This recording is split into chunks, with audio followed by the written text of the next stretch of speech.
Hey guys. Okay, so this came across my feed today. Not something I was expecting. House Oversight Committee holds hearing on taxpayer-funded animal cruelty. And guys, I I clicked through a little bit of this and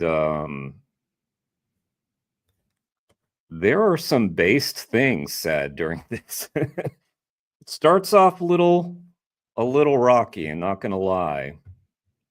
But yeah, I feel like I should watch through this thing.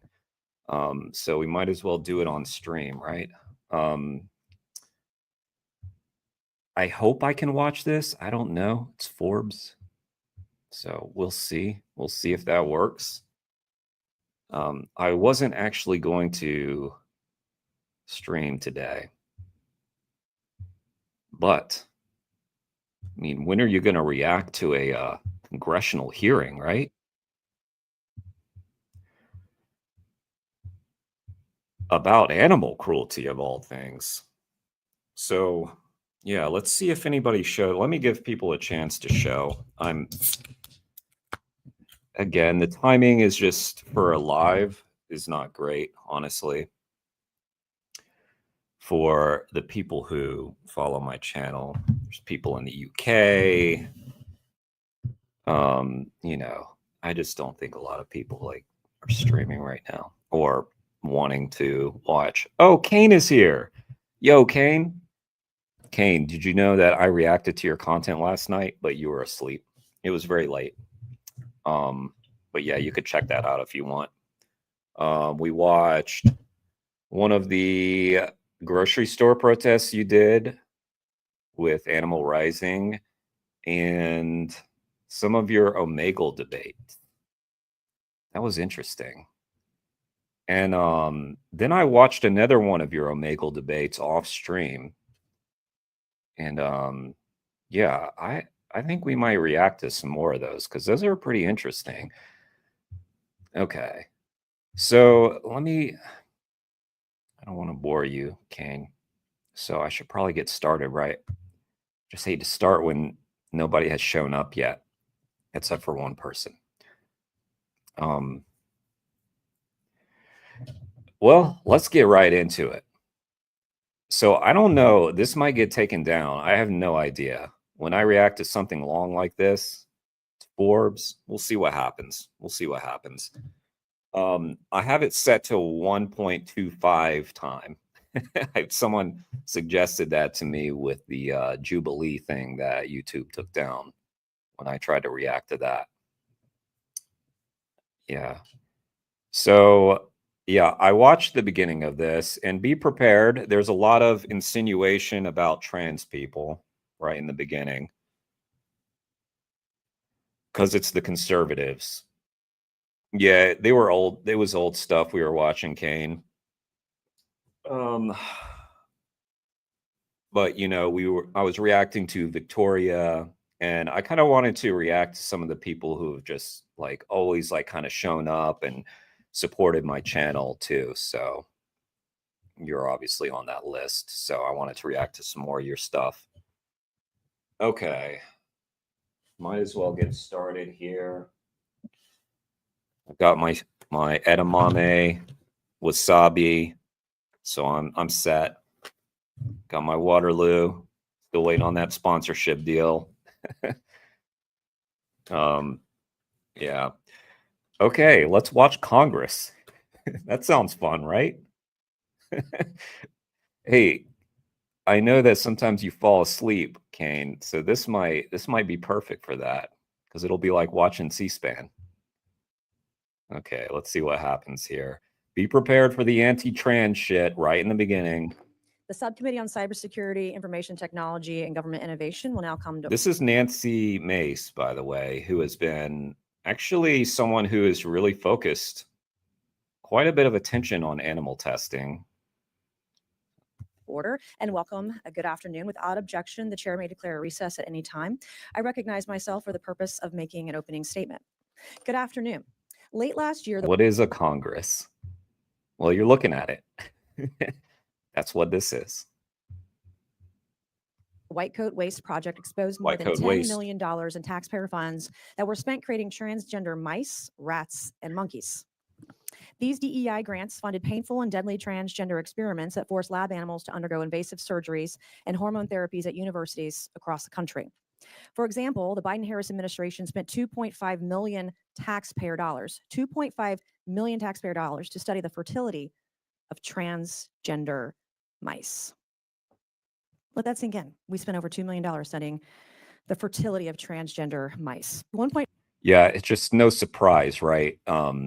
We do all kinds of terrible things to animals, and they're focused on that, of course, because it wouldn't be Congress if it wasn't about attacking trans people. What do? Well, they get in a room, Kane. They talk a lot of shit, and usually it's about nothing. But this one is about taxpayer-funded animal cruelty, which is interesting.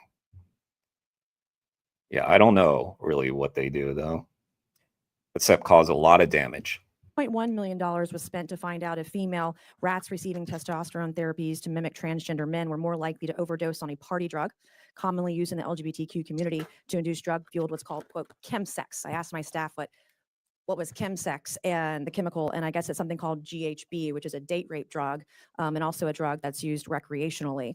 So we spent over $1 million to find out if female rats receiving testosterone therapy were more likely to overdose on a date rape drug. Like, that's what your taxpayer dollars were being spent on. Federal funds were also used to forcibly transition male monkeys to see if hormone therapy made them more susceptible to HIV. Now, I didn't know this until recently, but monkeys cannot be infected with HIV. Yet this federally funded experiment forced them to take hormone-altering drugs to study a virus they cannot have. The Biden-Harris administration was so eager to propagate their radical gender ideology across all facets of American society that they were surgically mutating animal genitals. Like, taxpayer money went to that. So my question is, were they castrating mice, castrating monkeys? Were they getting double mastectomies? The language that they used in many of these experiments were, quote, gender affirming care, which I learned about 3 years ago what that meant. I thought that was maybe just some hormones or something something like that. But apparently gender affirming care is actually surgical mutilation. You know, if it's got to be anti-trans bigotry that gets conservatives to care about animal rights, so be it, I suppose. I mean, you know, like we test all kinds of things on animals, and she's really focused on the gender stuff. All this stuff is bullshit. Don't get me wrong. We should not be doing any of this stuff to animals. But, you know. Of genitals. And apparently it's not just humans, they're doing it too. We were doing it with taxpayer dollars to animals. It's well known that because of the differences between animal and human biology, animal testing frequently does not produce results relevant for humans. In fact, 90% of novel drugs that are successful in animal tests fail in human clinical trials. Today's scientific questions are so complex that we have well surpassed a time where it is useful or appropriate to rely on inhumane animal experiments to answer them. Recently developed technological tools can more accurately model human biology and identify solutions that are more useful for human patients. But it is often the federal bureaucracy that prevents these new technologies from being used. Instead of adequately investing in these innovative alternatives, the federal government has continued to funnel taxpayer dollars towards cruel animal experiments. Today, most of the 27 NIH institutes and centers conduct or support animal testing, as does the Food and Drug Administration, the U.S. Department of Agriculture, the Department of Veterans Affairs, the Department of Defense, and countless other agencies. We have some beagle puppies here with us today. Beagle puppies have gone through some of the worst medical experiments. I mean, drugging them with cocaine, having insects eat at them and their bodies so much until they die, drugging them until they die. These are God's creatures and they're beautiful. And you can see them sitting in the front row today. So we thank the folks who are here and brought these beautiful beagle puppies here today. Oh, look at them. Isn't this amazing? This is a MAGA Republican, Nancy Mace. Yeah. In fact, the U.S. government spends in excess of $20 billion a year conducting experiments on animals. The White Coat Waste Project found in 2021 that the NIH, the National Institute of Allergy and Infectious Diseases, a component of NIH at the time, ran by Dr. Fauci, spent $1.68 million force feeding toxic drugs to beagle puppies between 6 and 8 months old before dissecting and killing them. The conversation we're having today is important. In 2022, due to public criticism lobbied against Fauci's NIAID by me and other members of Congress, another $1.8 million experiment to abuse beagle puppies in various drug tests was canceled. So I want to thank the work of White Coat Waste and everyone in the room today, others Me who've been on the too. forefront of this fight to end the sick and cruel and barbaric testing of animals today. Thanks to one of our Wow. witnesses, Justin Goodman of White Coat Waste. We have in the audience, I already know the beagles are here. The beagles are a reminder of the real cost of animal experimentation. So I'm looking forward to this conversation this afternoon regarding wasteful government spending on animal cruelty. And I also want to say, before I yield over to the ranking member for her opening statement, that this is a nonpartisan issue. Ironically, on oversight, while we might fight a lot in public, we are actually very nonpartisan here. And some of the most nonpartisan work in Congress comes right through this committee. So I want to thank the ranking member, look forward to working with you, and I yield to you for 5 minutes for your opening statement. Thank you. Yeah, let me back up. Yeah, Nancy Mace has been working with White Coat Waste a little while, I think. Or at least, like, you know, back when I was on Twitter, they would, White Coat Waste would tweet, you know, like, thank you to this congressperson or that, or PETA would. And Nancy Mace was one of those people who would advance animal rights stuff in Congress, despite being a very, very right-wing politician. And, but as she said, this isn't a partisan issue, or it shouldn't be. Now, she brought up Anthony Fauci. She brought up all this gender stuff that is like catnip for the right.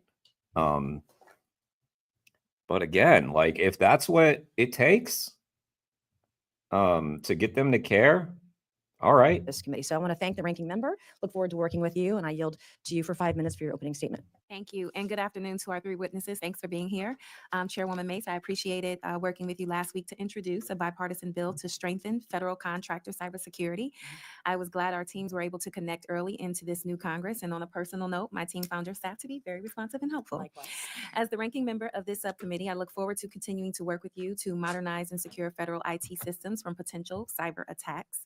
Bipartisan solutions like this are critical to protecting our We don't care about for that the Americans, and the need for additional on cats this and channel. monkeys are used worldwide. Okay. Each year, scientific innovations and the need for additional. I'm looking forward to having a productive discussion today about the scientific innovations and the need for additional oversight of alternatives to animal testing. Each year, millions of animals, including dogs, cats, and monkeys, are used worldwide for research, and I think it's safe to assume that everyone here in this room would like to see that number reduced. We are living in a moment where there have been extraordinary advancements in Not reduced, ended. medical research, utilizing groundbreaking technology like artificial intelligence, 3D bioprinting, and robotics that allows us to reduce our reliance on animal testing. I'm especially proud that much of this innovation is happening in my district, Ohio's 11, home to world-class research universities and medical institutions. Not only does this offer the chance to save animals from suffering, these methods can actually lead to better and more accurate results. From a scientific perspective, one of the main issues with animal testing is that these trials often fail to produce results relevant to humans. In fact, 90% of new drugs that are shown to work in animal models fail in human trials. Dr. Locke, one of the witnesses here today, is going to explain this phenomenon, and he said it, and I'll quote, that animal biology is just too different from human biology. Because of this, a great deal of funding and time is wasted on experiments that Yeah, please do. Vegan Animal Defender. You could just drop the video titles if you want. I think on this stream, I'm probably just going to react to this congressional hearing, but I will do those reactions for the next time, unless there's a ton of people in here at the end of this, which I doubt because we're watching a congressional hearing. But if there's a lot of people at the end and people still want to do some reaction, then yeah, we'll do it. Thank you. ultimately do not translate to human trials. By modernizing our research methods to avoid the use of animal subjects, we can also save precious taxpayer dollars. Thankfully, there are viable alternatives that are more ethical, accurate, and efficient ways to study human biology and disease. We now have the technology to effectively replicate organs in labs, allowing us to better see how the human body will respond to drugs and treatments. We have machine learning systems that can analyze large sets of health data to develop predictable models of patient response. We have the capabilities of 3D printing tissue and muscle to test cosmetics, chemicals, and pharmaceuticals in a highly realistic way. Just these few examples highlight the amazing work that has already been done and the important need for continued investment in the medical field. At the time, we must institute strong oversight of the animal testing that is still occurring to ensure that our federal dollars are being used ethically and transparently, and that harm to animals is minimized. I believe it is our Eliminated, not minimized, eliminated. But she's trying to appeal to everybody. I understand. more responsibility to advocate for animals who cannot speak for themselves. Last Congress, I was proud to co-sponsor the Humane Cosmetic Act, which addresses the use of animal testing in the cosmetic industry. This bill had massive bipartisan support, demonstrating the progress we can make in this area. I look forward to hearing more from our witnesses on these important issues. Animal testing is somehow not getting swept up in the same kind of culture war stuff. It's like Nancy Mace at the very beginning brought up all these, experiments, related to gender and transgender stuff on animals. So she's injecting like the culture war stuff into this, but really, this does seem bipartisan that people want to end animal testing in Congress. So what's taking so long? Why can't we just do it? What is happening? And I look forward to future hearings in the months to come on important topics of cybersecurity, artificial intelligence, and government innovation. Thank you. Great job. I'm pleased to introduce our witnesses for today's hearing. Our first witness is Mr. Justin Goodman, Senior Vice President, Advocacy and Public Policy at the White Coat Waste Project. It's also Mr. Goodman's birthday today, and so I'd like to wish you Happy a happy birthday. and thank you for being here today. Our second witness is Dr. Paul Locke, Professor of the Department of Environmental Health and Engineering at the Johns Hopkins Bloomberg School of Public Health. Our third witness is Ms. Elizabeth Baker, Director of Research Policy at the Physicians Committee for Responsible Medicine. Nice. Welcome, everyone. We're pleased to have you this afternoon. Pursuant to We committee got rules- White Coat Waste and PCRM in the House in Congress. Damn. 9G, the witnesses, if you'll please stand and raise your right hand. Do you solemnly swear to affirm that the testimony you're about to give is the truth, the whole truth, and nothing but the truth to help you God? Let the record show that the witnesses all answered in the affirmative. We appreciate you for being here today and look forward to your testimony. You may be seated. Let me remind the witnesses that we have read your written statements and they will appear in full in the hearing record. Please limit your oral statements to 5 minutes. As a reminder, please press the button on the microphone in front of you so that it is on when you speak and the members can hear you. When you begin to speak, the light in front of you will turn green. After 4 minutes, the light will turn yellow. And when the red light comes on, your 5 minutes is up. And we would ask that you please wrap it up. I would like to recognize Mr. Goodman to please begin your opening statement. Hello, everybody. Welcome back to World War II German Collectibles here in Jesus. All right. Thank you. Chairwoman Mace, Birthday boy. Ranking Member Brown, and distinguished members of the committee, thank you for the opportunity to testify today. As the chairwoman mentioned, it's my birthday, and this is the greatest gift I could possibly ask for. My name is Justin Goodman, and I'm the Senior Vice President of Advocacy and Public Policy at the nonprofit, nonpartisan government watchdog White Coat Waste Project. Yeah. I don't know like what social media you guys are on, but if you're not following White Coat Waste, do so, because they seem to have the ear of conservative politicians in a way that most animal rights activists can't. Struggle to get their ear. White Coat Waste has one mission: to stop taxpayers from being forced to pay for cruel, wasteful, inefficient, and dangerous animal experiments in labs around the world. Lab survivors Nellie, Beasley, and Oliver sitting behind me are 3 of the many reasons why. Many people don't realize that the U.S. government is not only the single largest funder of animal testing in the country, but in the world. Uncle Sam outspends the private sector on animal testing 2 to 1. This isn't something to be proud of. Over 20 years ago, the NIH budget doubled and animal testing skyrocketed, but overall, people aren't healthier or living longer. It is estimated that over $20 billion a year of taxpayers' money is still wasted annually on ineffective and inhumane tests on tens of millions of puppies, kittens, and other animals. Am I being flippant when I use the word waste? Absolutely not. The NIH itself has said, quote, animal models fail to mimic disease or predict how drugs will work in humans, resulting in much wasted time and money, end quote. Yet agencies continue to dump billions of tax dollars into animal tests despite the horrible return on investment. Experiments we've uncovered range from the savage to the stupid, injecting puppies with cocaine, staging hamster fight clubs, putting dead turtles on treadmills. One of the reasons this problem has gotten so out of control is a stunning lack of innovation, transparency, and accountability. Agencies do not report or even track in some cases how much money is being spent, how many animals are used, what's being done to them, where, and what taxpayers are getting out of it. We file hundreds of FOIA requests every year to glean just basic information. When we can find out how tax dollars are being spent, it becomes apparent why federal agencies fight against disclosing details. For example, Senator Rand Paul's December 2024 Festivus report highlighted cruel taxpayer-funded cat experiments exposed by my organization. In one $10 million DARPA grant, cats have marbles shoved up their rectums and are electroshocked to make them defecate in constipation experiments. We've also recently identified over $240 million in NIH grants for transgender animal experiments, including $26 million in active funding. Some of these tests, as the chairwoman mentioned, examine the effects of party drugs on animals injected with testosterone and how hormones used for human gender transitions impact the size and shape of animals' genitals.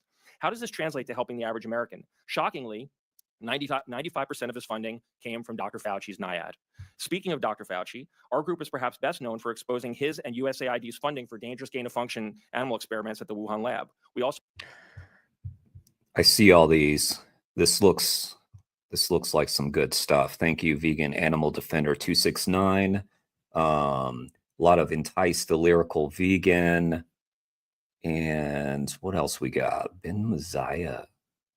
Bystander gets a reality check in Prague. The Truth. Nico Crowbar Sting. Interesting. Yeah, this is all stuff that I haven't seen, so thank you. Also uncovered his support for cruel beagle tests around the world. Taxpayer-funded animal tests may have caused COVID. Unfortunately, the government hasn't learned its lesson from what happened in Wuhan. Today, there are still 26 animal labs in China, including labs controlled by the Chinese Communist Party and tied to the military, approved to receive NIH funding. This isn't just a misuse of taxpayer dollars, but presents a national security threat.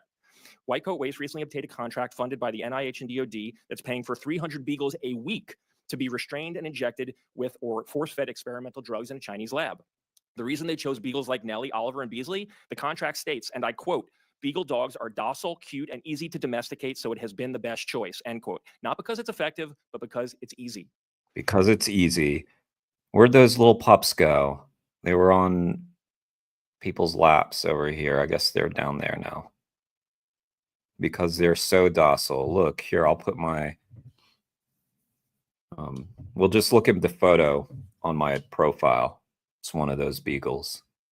Not one of the specific beagles there, but I think that might have been a rescue from Envigo. This issue extends beyond China. 344 animal labs in 52 foreign countries are approved currently to receive NIH funding. GAO audits prompted by White Coat Waste have found that NIH shipped billions to foreign animal labs with essentially no oversight, that the NIH has never visited a foreign animal lab in over 40 years of overseeing research, and that some foreign spending isn't even tracked. This is how some spending in Wuhan went undisclosed. And no surprise. And guys, just real quick, this is Forbes, you know, like, there's a link to it. Go give it a heart, give it a, you know, whatever, how you want to boost it, just because this is getting in front of a lot of people who wouldn't otherwise be hearing this kind of thing. Dr. Fauci's division of NIH is responsible for 95% of the foreign aid. Continuing to send tax dollars to an authoritarian adversary's animal labs is a recipe for disaster. With Chairwoman Mace's leadership, we've been able to halt plans for wasteful and cruel testing on dogs and cats and other Fauci-funded labs. These tests have never should have been approved in the first place and were only deemed unnecessary after we exposed them. Our campaigns and legislative work with the Chairwoman, Reps Boebert, Khanna, Luna, and many others exposed and shuttered waste like the government's largest cat lab that was feeding kittens kitten meat from Chinese wet markets. Yes, that's true. That was a cannibalism experiment. Eliminating VA testing on dogs and cats and ending nicotine tests on monkeys at the FDA. But yeah, just a warning, guys. We're going to hear Lauren Boebert being based in this hearing. I skipped around to the part where Lauren Boebert was. Where is it? There she is. Toward the end. We got to wait. Oh, wait, no, there she is right there in the middle. She's kind of nutty, but she sounds reasonable in this hearing. But there's You're much gonna more see. work to be done. Taxpayers shouldn't be forced to pay billions of dollars every year for outdated, cruel, and potentially dangerous animal experiments, especially when most people oppose them. We're excited to work with you, DOJ, the administration, and others to continue cutting wasteful spending on animal experiments. Thank you for the opportunity to testify today on my birthday. I look forward to your questions. Thank you. I recognize Dr. Locke to please begin your opening statement. Chairwoman Mace, Ranking Member Brown, and members of the committee and subcommittee, thank you for inviting me to offer comments at today's hearing. My name is Paul Locke. I'm a professor in the Department of Environmental Health and Engineering at the Johns Hopkins Bloomberg School of Public Health.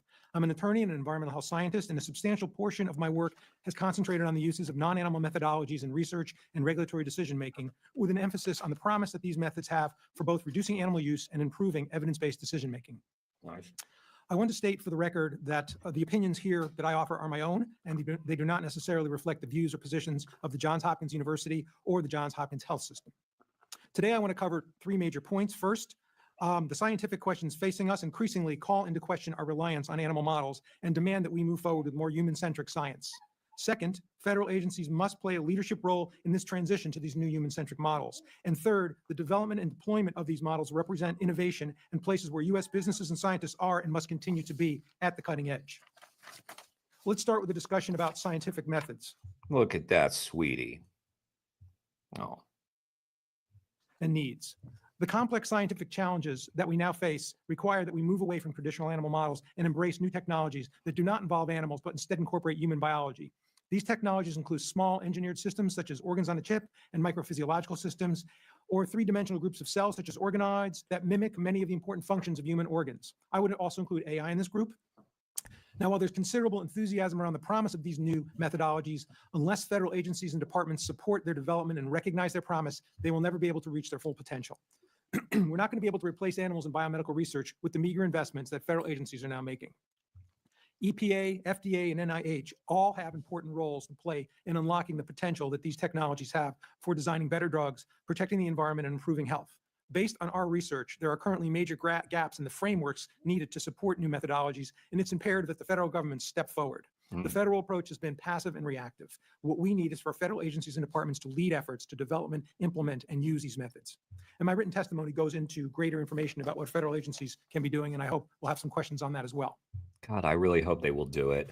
I know there's going to be just a shit ton of damage to America over the next 4 years. Maybe one of the happy casualties will be animal testing, you know? Finally, the U.S. must continue to lead the way in these technologies so that we are setting the global standards in these fields rather than following other nations. Regulatory agencies worldwide look to us for leadership. And if the U.S. leads in alternatives methods development and validation, our standards will shape international regulations, assist in the creation of U.S. high-tech jobs, and strengthen our national economic growth. So to summarize, scientific advancements have created multiple opportunities for us to develop and deploy more human-centric techniques in toxicology and biomedical research and transition away from animals and biomedical research. Championing these non-animal models is a win-win situation because we can reduce the number of animals used as well as produce data that is more relevant to human health. Federal agencies and departments must play a central role, and they have already begun to do so. However, to realize the full potential that this transition holds, our agencies and departments must do more, including dedicating additional resources and leading in efforts to validate these innovative new technologies. We cannot be world leaders given the meager resources that are now available. These markets are expanding rapidly, and several American companies are well positioned for success in this market. I know this is a little dry, guys, but I feel like this is important. And after they get done with their opening statements, then maybe we'll have it'll be like more back and forth. Market space once the regulatory environment and framework is open for them. In closing, I urge the subcommittee to work with federal agencies to further develop the criteria for validation and acceptance of these new technologies within each department and in a coordinated way across multiple agencies, as well as dedicate additional resources to them. Doing so will allow us to reduce the number of animals in research, better inform decision-making, and advance American entrepreneurial science. Thank you very much. Thank you, Dr. Locke. I now recognize Ms. Baker to please begin your opening statement. Okay. Thank you very much, Vegan Animal Defender. That's a lot of videos. So yeah, I'll try to react to those. Thanks. You've given me a lot of content. So yeah, I'm definitely going to be doing a lot of reaction streams, so there should be time to be reacting to some of that. Okay, I think we have one more opening statement from this congressional hearing.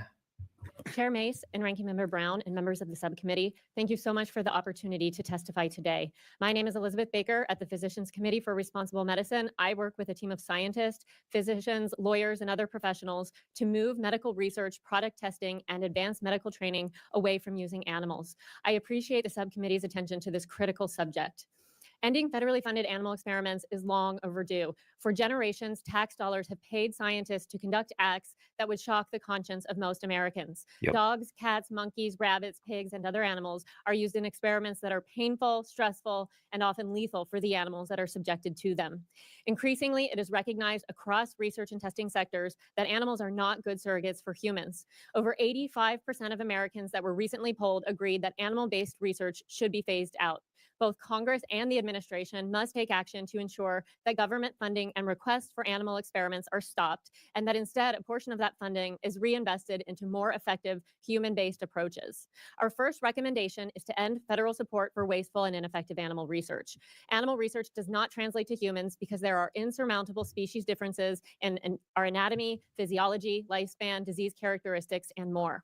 It's known that for new drugs, 9 out of 10 are going to fail in humans after they appeared successful in animals. And paying for those failures is partially why drugs can take so long, over a decade, to develop and cost so much to develop, over $1 billion. Worse, relying on animal data is partially why many human diseases have no treatments and even fewer have cures. Despite this knowledge, the federal government continues to promote animal research. The National Institutes of Health funds 7 national primate research centers that house, breed, and experiment on non-human primates with little regard to actual human translation.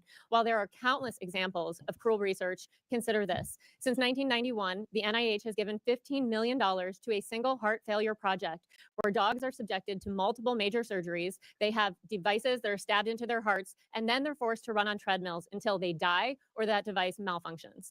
Despite So fucked up what we do to dogs. Oh my God. Man's best friend, right? So fucked up. 34 years of this work and If you're just joining, she's with PCRM, and we've heard from White Coat Waste at this congressional hearing that appears to be pretty bipartisan, with some really hard right Republicans speaking in really strong terms in favor of ending animal testing. hundreds of dead dogs, there's been no benefit to patients. Agencies across the federal government continue to fund animal experiments, even when they object to human-based approaches, like animal experiments for human nutrition. Regulatory agencies continue to require animal testing. Congress and the administration can end these wasteful experiments by cutting egregious research, ensuring that research is not funded if these objectives can be studied without using animals, and ending the federal animal testing requirements in regulation and policy.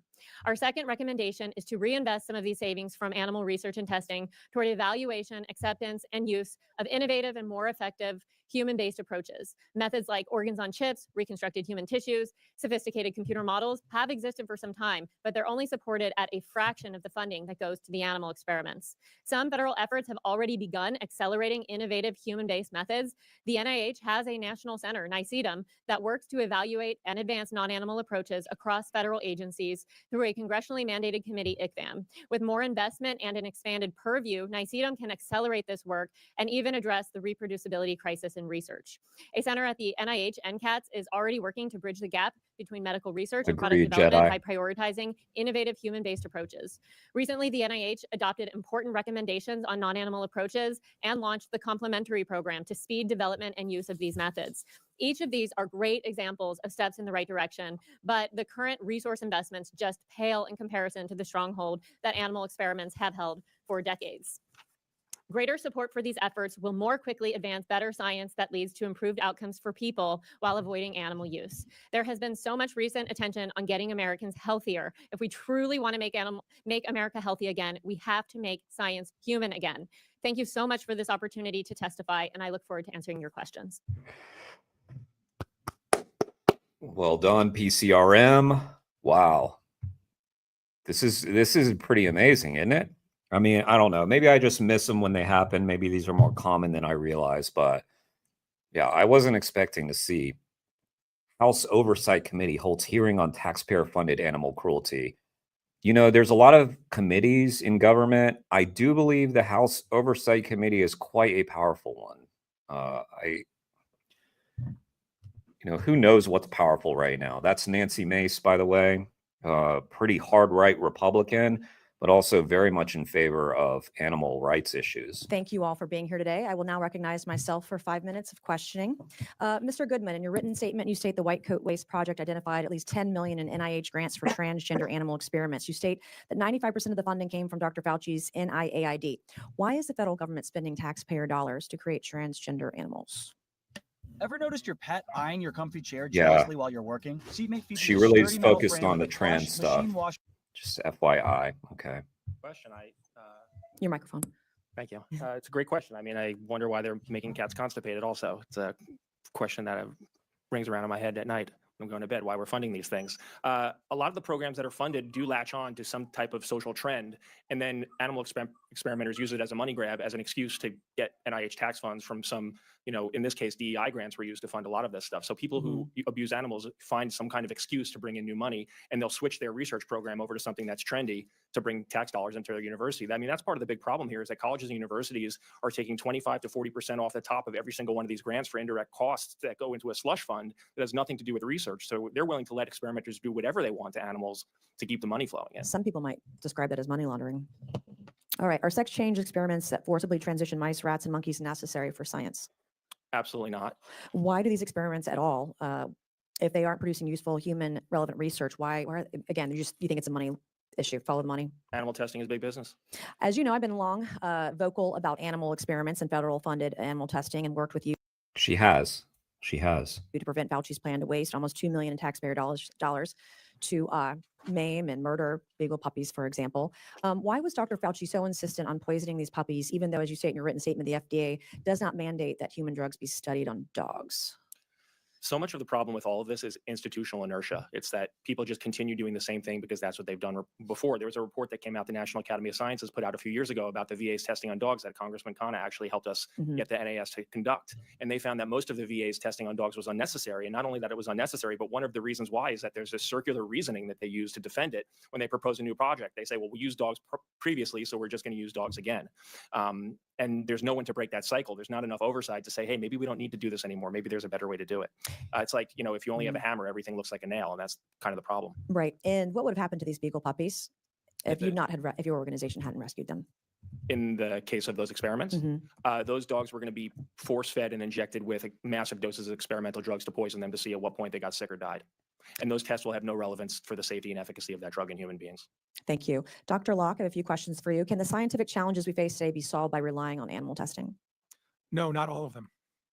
Can you briefly describe how new technologies can allow us to transition away from animal testing without hindering scientific research?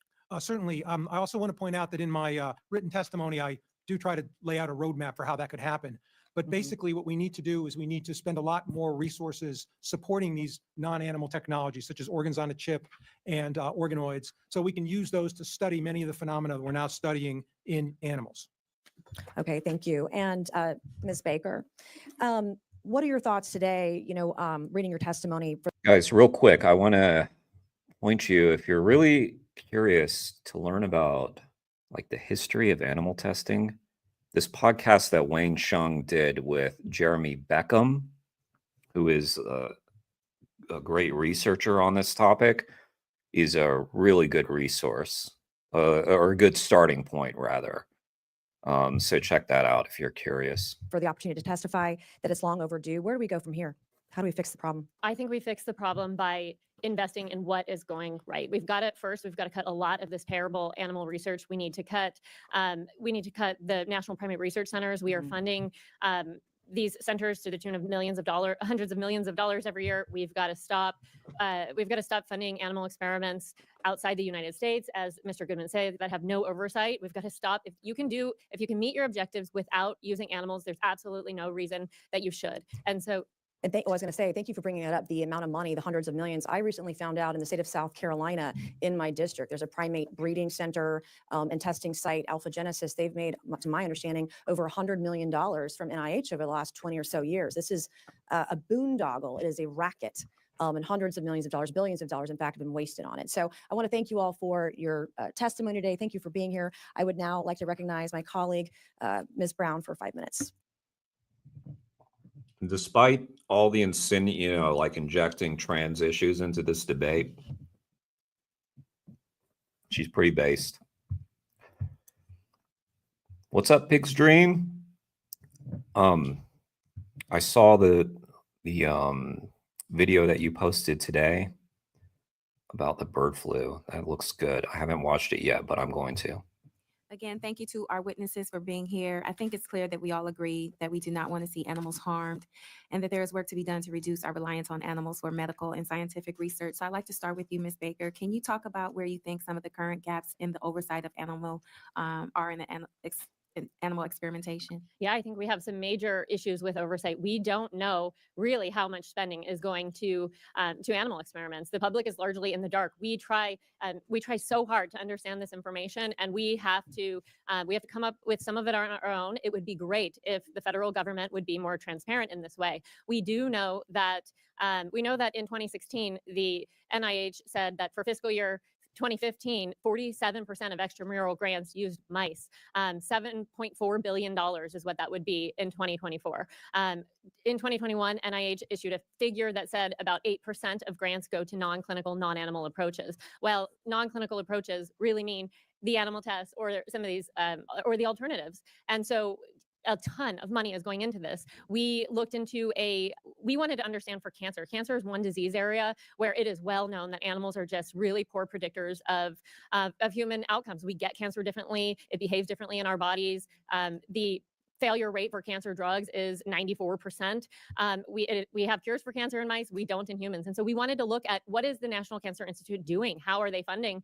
What does their funding look like? And so our analysis is not perfect because it's based on, unfortunately, just the publicly available information, which is not totally transparent. But we found that 45% of their grants seem to be animal related. And so the NIH can really, I think, help by ensuring that there is transparency around this. There's also an oversight issue when it because I'd like to get to Dr. Locke too, but thank you. Dr. Locke, you talked in your testimony about several different technologies that you've worked with that are direct alternatives to animal testing. Can you speak to the success of these technologies and what Congress can do to be more supportive of the efforts to expand other innovative technologies in this space? Yes, thank you for your question. I think there are at least two things that Congress can do. The first thing Congress can do is to really get a handle, as my colleagues have said, on how much money we're spending on these technologies. The transparency issue is severe. So since this is a committee on accountability, I would say the first thing we need to do is we need to count. We don't have that information. You don't have that information. The second thing that needs to be Which is ridiculous. It's the freaking House Oversight Committee and they don't know. Really? Damn. Is that these technologies need to be what I would call validated. And by that, I mean they need to be shown that they're relevant and reliable for a particular purpose. One of my frustrations now is that the federal agencies are not doing that. They seem to be very... Are y'all as distracted by that puppy as I am? Sorry, I'm having trouble listening to you because there's a beagle behind you. Active, and they seem to want folks who are in the field to bring the data to them, and then they're going to make the decision, well, we accept this data or don't accept this data. That's a really bad situation to be in. These folks who are developing the methods are entrepreneurs, they're innovators, they have to know what kind of target they're shooting at.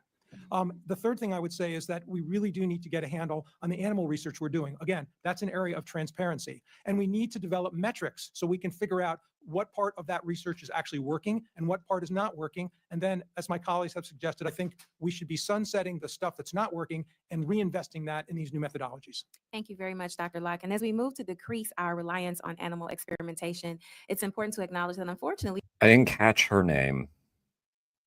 I think she represented a district in Ohio, though. I think that's what she said. There are still companies and organizations that still utilize animal testing. So what can be done to move these places toward alternative models like the ones you have mentioned? Thank you for that question. I think there's several things that can be done.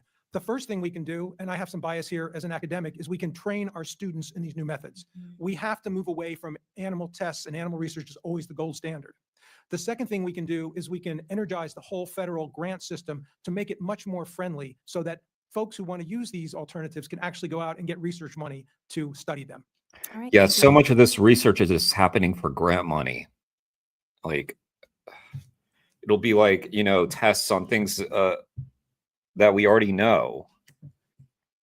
Like, I mean, not to oversimplify, and believe me, I'm not a scientist. I don't follow this as closely as maybe I should, but I mean, you know, we put chemicals into rabbits' eyes, things like that, where we already know that's not good for us. Okay. And with that, Madam Chair, I yield back. Okay, thank you. I will now yield to Ms. Boebert for 5 minutes. Thank you, Madam Here Chair. we go. Here we go. Strap in, guys. You're gonna agree with Nancy Boebert. Oh my God. Oh, Lauren Boebert. Sorry, Nancy Mace. Lauren Boebert. I appreciate your advocacy on this and protecting so many animals against this, as we've heard, savage research that has been taking place not only in the United States, but all throughout the world. And I want to thank our witnesses today for your boldness to come out, because it seems like anytime we expose millions and billions even of dollars that are spent towards ridiculous research programs or just organizations themselves, we are lashed out at, we're called crazy and conspiracists. And I want to thank you so much for taking a bold step. I want to thank you for the White Coat Waste Project, because this is not only saving precious beagles' lives, but really exposing to the American taxpayer where their money is going. And I think we all want to be good stewards of our tax money. We are responsible for those tax dollars here in Y'all know this lady? Y'all know who that is? Congress, and it's our responsibility to be stewards and overseers of that. So I'm grateful for Doge to come in alongside of us to help expose some of this and kind of get those wheels turning. But just for the folks back home real quick, before I get into my questions, I want to just highlight 1 million seconds is 11 and a half days. 1 billion seconds is 31 years and 7 months. It's like this is a huge difference. So when we're talking about billions of dollars going towards the cruelty of animals, it is much larger than what it sounds, because it's been so watered down to hear that Congress is spending millions or billions or even trillions of dollars. God forbid if we find out what comes after a trillion, we'll start spending that too. Good point. Good point. It's like unfathomable amounts of money. But Mr. Goodman, since 1998, how much do you believe that the federal government has spent on animal cruelty testing? Thank you for the question. That's, you know, as we've been discussing, it's tough because there's not a lot of transparency about actually how much tax dollars are being spent. I would say we're probably looking at $1 trillion in spending by NIH since '98, and if about 47% of that is used for experiments on animals, $500 billion could have potentially been spent on animal testing since 1998. That is an extreme number. Thank you for that. And Mr. Goodman, how much money do you think that NIAID wasted on unethical and useless and abusive testing? I would imagine it's about the same, because none of this has been very useful or effective. Yeah, so Dr. Fauci ran NIAID from 1984 to 2022, and when he left at the end of 2022, it had a $6.5 billion budget. Again, we don't know what percentage of that was for animal testing, but probably higher than the average across NIH. And I just want to make a note here that Dr. Fauci, and I don't have any issue with him outside of his abuse of animals, he was not just a paper pusher. He was personally involved in animal experimentation, experimenting on monkeys, giving them HIV-like viruses until the day he left NIH. He was a lead investigator on grants that were funded by taxpayers to do that. And he started his career by infecting chimpanzees with HIV and promising we were going to have an AIDS vaccine back in the 80s, which we never got, because as you mentioned, they don't get HIV, they don't get AIDS, they don't get sick. So there's been an enormous amount of waste and abuse, and his legacy, unfortunately, he's gone from government, but his legacy at NIAID lives on. Yes. Yeah, and he was already, you know, the villain to people like Lauren Boebert because of his response to COVID and the masking and all that shit. And they just needed a villain, so they chose Anthony Fauci. And apparently they got it right when it came to animal testing. Sometimes good things happen too, I guess. Like, we can't be entirely pessimistic. Fortunately, he has gone from government, but that doesn't prevent us from holding him accountable for not only the wasteful spending, but the cruel tests that have taken place over the years. So maybe you answered my next question. How many of these treatments have found cures in humans that come from this cruel kind of testing?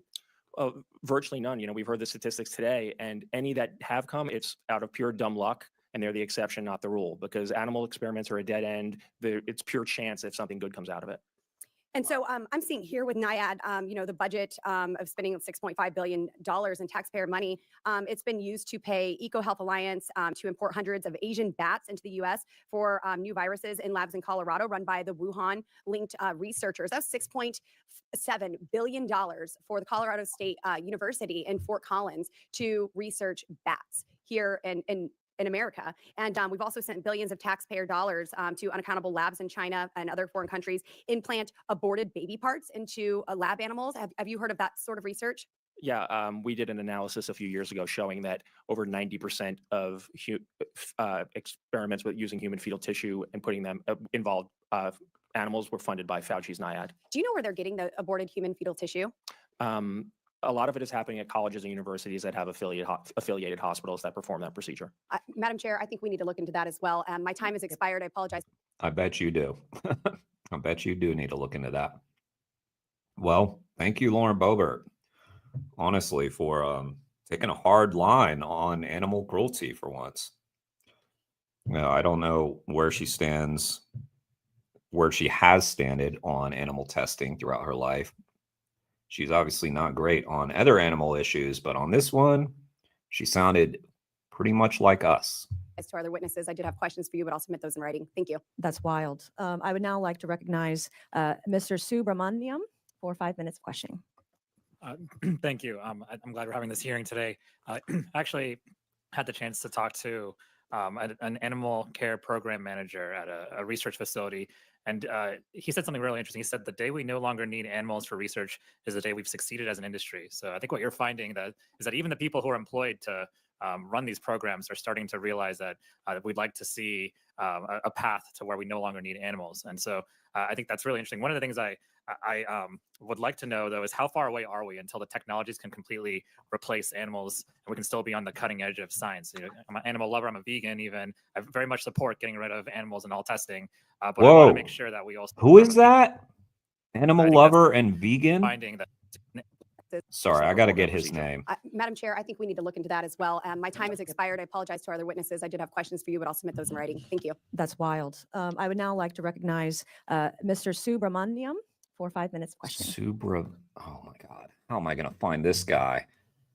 Congressman Subra. You guys know this guy? Anybody can help?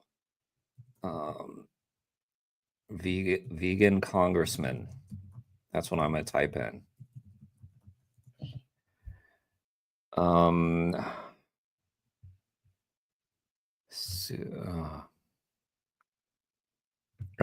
won't waste y'all's time. I'll look at this another time. Thank you. I'm glad we're having this hearing today. Actually had the chance to talk to an animal care program manager at a research facility. Guy's a vegan. He said something really interesting. He said, the day we no longer need animals for research is the day we've succeeded as an industry. So I think what you're finding is that even the people who are employed to run these programs are starting to realize that we'd like to see a path to where we no longer need animals. And so I think that's really interesting. One of the things I would like to know, though, is how far away are we until the technologies can completely replace animals and we can still be on the cutting edge of science? I'm an animal lover. I'm a vegan even. I very much support getting rid of animals in all testing. But I want to make sure that we also, do the cutting edge research that we need to do. I'd ask all three, really, Ms. Baker, Dr. Locke, Mr. Goodman, if you could address how far away are we? And I also would love to know what kind of investment do we need? Does it have to be from the public sector? Is there, private sector, companies going after this, getting venture funding for it, for instance? I'd love to know, what we can do, what the path looks like. Thank you for the question. There are so many incredible technologies that we have today that we should be using to be on the cutting edge. So, using animals is not cutting edge. Using animals is something that has been done for so long. The innovative approaches they don't use animals. They are human biology based because we need to understand human outcomes. If we want to talk about innovation, if you look to other, just take a look at any other industry. Look at the phone industry. What was a phone in the 1950s versus what it is today? What was a car back then versus what it is today? Oh, thank you, Felix. What was science doing back then versus what is happening today? A lot of the regulatory tests that are done. I wish I was just looking at the chat. Exact tests that have been done since the 1950s. So if we're talking about really being on the cutting edge, we absolutely have to be embracing and supporting and investing in these approaches. It's not just our federal government. There are many companies that exist today that have already developed these approaches. I think they I think they will do much better once we do things like remove requirements for testing products on animals, because there still is so much favoritism in science for using the animal-based approaches, because people think that you have to do it if you want to get an NIH grant, you have to do it if you want to get through the FDA. And so once those things really start to change, I think we'll see a lot more investment in the government and outside. And Dr. Locke, the same question. Yes, thank you for the question. The good news is that I did not know that about that, Congressman. at least in one area, cosmetics testing, we are pretty much out of the animal testing business. Nice. If you look at other areas, for example, testing of environmental chemicals, drugs, and discovery, we're not there yet. How long is it going to take? I always like to say it's not a matter of if, but it's a matter of when, but no one's ever asked me to put a time on that, and I'm afraid I can't do that. I know what steps we need to take to get there, which are to really start to fund these technologies, to make sure that these technologies are valid, to get the federal government to really be very, very much of a leader in these. I do believe that we have an incredibly entrepreneurial private sector that is well positioned to be leaders in these in the world market. You're seeing all sorts of continuous funding of these from venture capitalists. You're seeing all sorts of use of these technologies in medical settings. There's a lot of personalized medicine that is being used. So the future is very bright. I think it's just really a matter of getting us on the right pathway to do that. It's not going to be something, unfortunately, I think it's going to happen in 5 years or 10 years, but it could happen in 20, 30, 40, maybe not even within my lifetime. But to be honest with you, I don't really care as long as we get on that pathway. Mr. Goodman. I think I'm a little more optimistic. I mean, we could stop animal testing today. Hell yeah. It's useless. It's misleading us. It's causing us to waste billions of dollars every year, decades of time and energy, and very smart people. These are some of the smartest people in the world. You cut off their funding for animal testing, they're going to figure out something else to do. The private sector is going to innovate. Stop forcing companies to test on animals. Stop doling out billions of dollars to test on them. These beautiful beagles. Look at that sweetie right there. To animal experimenters who have no incentive to innovate and actually solve problems, because that's what keeps the grants coming. They'll figure out another way to do it, and we're going to get solutions that way. The EPA is a great example. I know my time's up, but the EPA set a timeline in 2019. The Trump administration said by 2035, we're going to phase out all animal testing, which was great. It was lauded by Republicans, Democrats, everyone across the spectrum thought it was a great idea. Within months of that, within months of the Biden administration taking over, they killed that plan to phase the timeline to phase out animal testing at the EPA because environmental groups pushed them to do it, saying that it was what the fuck? What the fuck? What the fuck?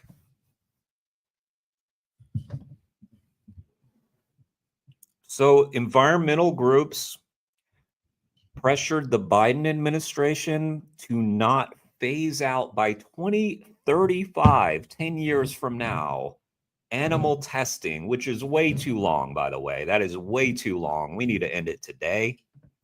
Environmental groups, go fuck yourselves. An environmental justice issue that we needed to do more animal testing, not less, which is ridiculous. So who the fuck was it? Was it the Sierra Club? Who did it? I would love to know, because they deserve a whole video made about them. Take the politics out of it. If we're concerned with science and we're concerned about being good stewards of taxpayer dollars in the public's interest, we can end animal testing tomorrow. We're going to be fine, and we're actually going to be better off. Thank you. Thank you. I would now like to recognize Mr. Crane for 5 minutes. Thank you. Fucking environmental groups. You know, like, Jesus. Why did they even weigh in on that? We're talking about like medical research. What the fuck doesn't the environmental... Never mind. They should be our allies. I should be kinder, I guess. Should I? No, fuck you. For holding this hearing today. Thank you guys for showing up. It was just yesterday in an oversight hearing that I asked Chairman Comer if we could get some therapy dogs up here because of some of the meltdowns that were going on. I had no idea I'd walk into this hearing today and see 3 beautiful beagle puppies, and I've noticed that my mood's already improved. So thank you guys for bringing them there. Who's this? I think we should make it mandatory. We also talked about in the oversight committee hearing yesterday some of the ridiculous programs and initiatives that need to be cut from our bloated government. And it seems like a lot of these studies are just another example of our senseless, out of control spending by bureaucrats who never really get held accountable. I want to start with you, Mr. Goodman. You said you have estimated over $20 billion in taxpayer money wasted on ineffective animal research. Is that correct, sir? Yes. Wow. Right, Kane. Right, Jedi. Mr. Goodman, did you also say that it was your estimation that $241 million was spent for transgender animal testing? Yes, and that's, I would say, is the floor, not the ceiling, because the information on federal databases is not, it was pretty incomplete. So you think we're going to find out that it was much more? Oh, negative? and you know what? Like, look, I would much rather have Kamala than Trump, but also a big fuck you to the Biden administration for killing that. But let's hope that the 2035 date will be pushed way up. You know, like this is supposedly a fairly powerful committee, I believe. So let's hope we get some movement on this. I mean, if they're going to steamroll the government like they're doing in America right now, maybe animal testing can be part of that. And that for Yes. transgender animal testing. Yes.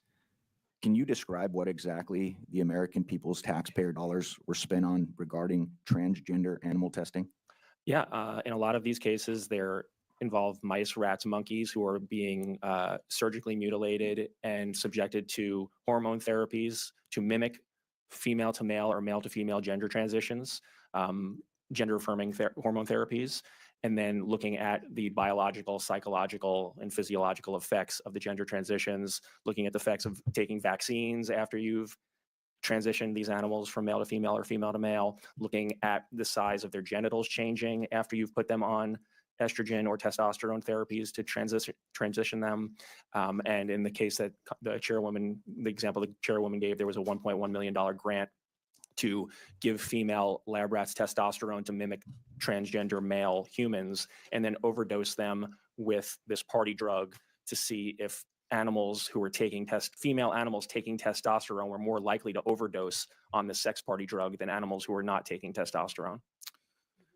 Mr. Goodman, are many of these taxpayer-funded animal? Yeah, everything that he's talking about is just like absurd animal tests, and they're all like that. They're all like, just you can read about it. Like, let me link to that podcast again that Wayne did with Jeremy Beckham.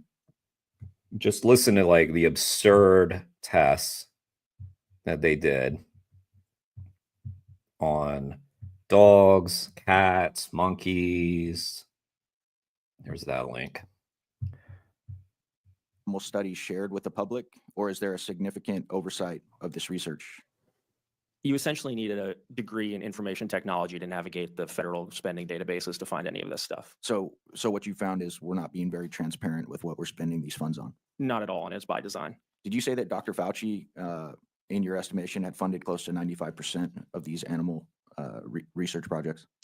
Yeah, in our analysis, Dr. Fauci funded about 95% of the transgender animal experiments. Okay, I found in some research that the EPA under President Trump is planning to reduce the agency's animal testing by 30% by 2025 and completely by 2035. Mr. Goodman, can you explain why that's a win for the American taxpayer? Absolutely. Well, is that true? I mean, is that so? If that was the plan in the first Trump administration, now he's back. Wait, let me hear what he said again. Testing by 30. Found in some research that the EPA under President Trump is planning to reduce. Okay, I found in some research that the EPA under President Trump is planning to reduce the agency's animal testing by 30% by 2025. Well, it is 2025. So you mean they're going to immediately reduce by 30% and then completely eliminate by 2035 when he's long gone? And completely by 2035. Just do it. What is this phase out shit? Why that's a win for the American taxpayer? Absolutely. Animal testing is incredibly time intensive, inaccurate, and expensive. And it's not very good at predicting the human health effects or environmental effects of chemicals and pesticides. And right now, what we are doing to test human effects is poisoning lab animals, forcing them to breathe wildfire smoke simulated in a laboratory by burning different types of foliage and pumping it into animals' cages, making them obese to simulate what it would be like for obese people to be exposed to wildfire smoke, shooting off handguns and rifles and forcing animals to breathe the emissions and gun control experiments, and the list goes on. And that's what's happening currently at the EPA after the Biden administration overturned the Trump plan to phase out animal testing. Yeah, but I don't even buy that they care about animal testing. I don't think Trump does. The administration might have had that plan. But if you wanted to get it done, you wouldn't leave it for a future administration to carry out. You would do it. So this 2035 shit is bullcrap. So fuck you too, Trump. God damn. Mr. Goodman, one more question. You've also been outspoken about the COVID-19 outbreak stemming from Dr. Fauci's U.S. funded research at China's Wuhan lab. What are the public health risks if we continue some of these outrageous animal studies? We're flirting with disaster if we continue to fund dangerous virus research, both abroad, like in Colorado, where Fauci greenlit this bat lab. They're trying to import hundreds of bats from Asia to build a new lab in Colorado to do virus experiments with Ebola, Nipah, Lassa, deadly viruses for which there's no cure. It's just a matter of time before we have another pandemic on our hands if we let mad scientists run amok with our money. Agreed. That would have also been a nice time to bring up the bird flu that's raging on dairy farms across the United States. Poultry farms, might be time to shut them down too, right? Thank you. I yield back. All right, I will now yield 5 minutes to Mr. Burleson. Thank you, Madam Chair. Thank you for this hearing. I have to admit, whenever I saw the subject line of this, I was surprised that this was a thing. I'm shocked. I think the American people should be even more shocked to find and disgusted to find out what's happening with their dollars. I think it's actually embarrassing. I can't imagine people from other countries look at this country as a beacon and as an example, and here we are spending money, taxpayer dollars, to try to study transgender transing animals and testing them on party drugs. I mean, it's insane. My question to you, Mr. Goodman, is I understand that your organization, White Coat Waste, helped expose the taxpayer-funded experiments on bats that led to the COVID pandemic. So can you walk us through how did you come about that? What was your investigation? How did you come and get the information? Yeah. Well, I don't mean to generalize. He looks like he's probably a Republican, and because he brought up the transgender thing, I assume that since that's what he's focused on, he's probably a pretty conservative guy. But it's interesting that he said, like, I'm surprised this is even a thing. You're in government. It shouldn't be news to you, but we're electing any old body now. So, I mean, yeah, at least he's, talking about it, huh? And maybe he'll talk to his colleagues and they'll say, you know what, all this testing on beagles and monkeys and rats makes no sense.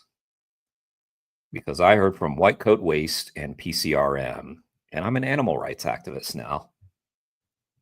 Thanks for the question. Again, it's an honor to be here. In 2018, we uncovered a lab at the USDA here right outside of the Beltway, where they were breeding. So they are turning the frogs gay. I guess so, huh? Well, they're talking about gender, but with that glasses prescription, he's focused, all right. He's focused. He is focused. Hundreds of kittens every year, and then flying to China and other foreign countries to these disgusting wet markets and buying dog and cat meat. They were then putting it in their federal employees. They were then putting it in their carry-on luggage, flying it back to the United States, and then force feeding dog and cat meat to kittens in this government laboratory in Maryland. They'd spent $22 million on this project. For what? Sorry, let me hear it again. Flying to China, where they were. So can you walk us through how did you come about? Sorry, that? guys, What was your investigation? How did you come and get the information? Yeah, thanks for the question. Again, it's an honor to be here.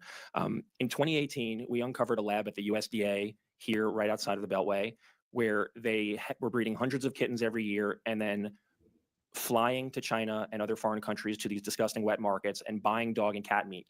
They were then putting it in their federal employees. They were then putting it in their carry-on luggage, flying it back to the United States, and then force-feeding dog and cat meat to kittens in this government laboratory in Maryland. Did y'all hear that? Jesus Christ. Oh my God. I mean, that is so fucked on so many levels. And also just like the fact that they're like flying around with dog and cat meat in their luggage also is just like,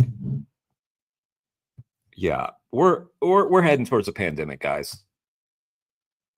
We're heading. Yeah. By the way, there's a lot of people here. If you're not subbed to the channel, or a lot of people for my channel. If you're not subbed, if you could sub to the channel, that help out my channel a lot. Thank you. They'd spent $22 million on this project. For what purpose? They wanted to know if The people proof. eating dog and cat meat in China might be exposed to a particular parasite. Debbie, where's the proof? Well, just look up white coat waste. It's probably documented by them. Check them out. Great organization. That could be carried in dog and cat meat. White Coat Waste Project. Wow. So that was when we first got a sense that taxpayer that was dollars. that was the first clue. And Yeah, you so- continue to follow that. Unfortunately, the Trump administration shut that project down. They adopted out the cats who were left in the lab. 2 of them went to live with my boss, the president and founder of White Coat Waste Project, Delilah and Petit. Lived happily ever after with him. Nice. But that set us on the scent of foreign aid for animal research. In late 2019, we discovered a list on the NIH website of all the labs in China receiving taxpayer dollars. And in January of 2020, No problem, we Debbie. There's like still 26. Yeah. Or how many were there at that? there were more than 30 at the time, and there were actually labs in Russia receiving taxpayer Oh, money. Debbie, this is the head of White Coat Waste speaking right now, Mr. Goodman. Time. In January of 2020, we met with the White House to flag for them that these labs in China, including the Wuhan lab, were receiving taxpayer funding. And then in April 2020, we finally went public, working with Congressman Matt Gaetz and Joni Ernst. We went public, exposing the grant that Fauci sent to the Wuhan lab through EcoHealth Alliance to fund the gain of function Did you hear experiments. those names? Did you hear those names? Public, working with Congressman Matt Gaetz and Joni Ernst. We went Matt Gaetz and Joni Ernst. Yep. So you learned some surprising things. I had learned fairly recently that Matt Gaetz was friendly to animal issues, which surprised me. Another hard right Republican, Joni Ernst. I've been seeing PETA and White Coat Waste and all these groups talking about Joni Ernst for years now, but it wasn't until fairly recently I learned that Matt Gaetz is actually kind of an ally to animals as well. public, exposing the grant that Fauci sent to the Wuhan lab through EcoHealth Alliance to fund the gain of function experiments. And then since then, we've been working to defund EcoHealth, defund the Wuhan lab, and cut funding for all animal laboratories in adversarial nations as a matter of animal welfare, government waste, and national security. What kind of sick and twisted individual comes up with a plan to have an experiment where you're going to, feed turn these animals into cannibals? And Hey, yeah, dude, you might want to look at what they feed the farm animals too. Let me see if I can dig up this article for y'all. It is brutal, but read it if you have time. see what the outcome is. Where does that come from? Like, what was the thought process? How did the PhD student who's doing the research, how did they make that pitch to get that grant? If it tells you anything about the government's thinking, the person responsible for this experiment is in the USDA's Hall of Fame, The name? Dr. Doobie. Dr. Doobie, wow. Let me ask this question. I just have a little bit more time left. Given the fact that we have got quantum computing, we have now AI, isn't there opportunities where we can, if they truly are trying to do research and just determine something, couldn't they run some of these, a lot of this research through, advanced technology using quantum computers, data centers?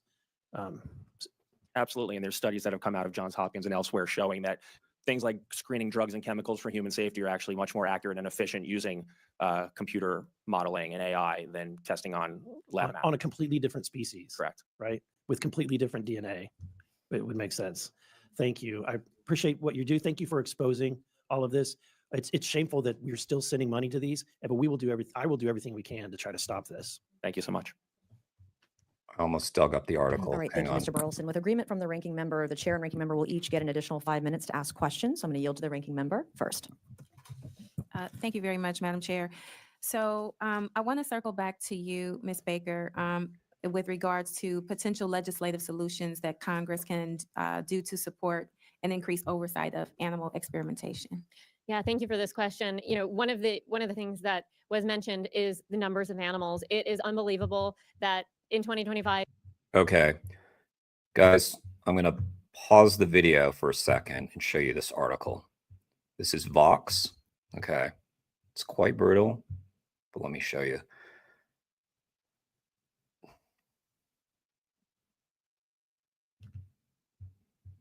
Did that pop?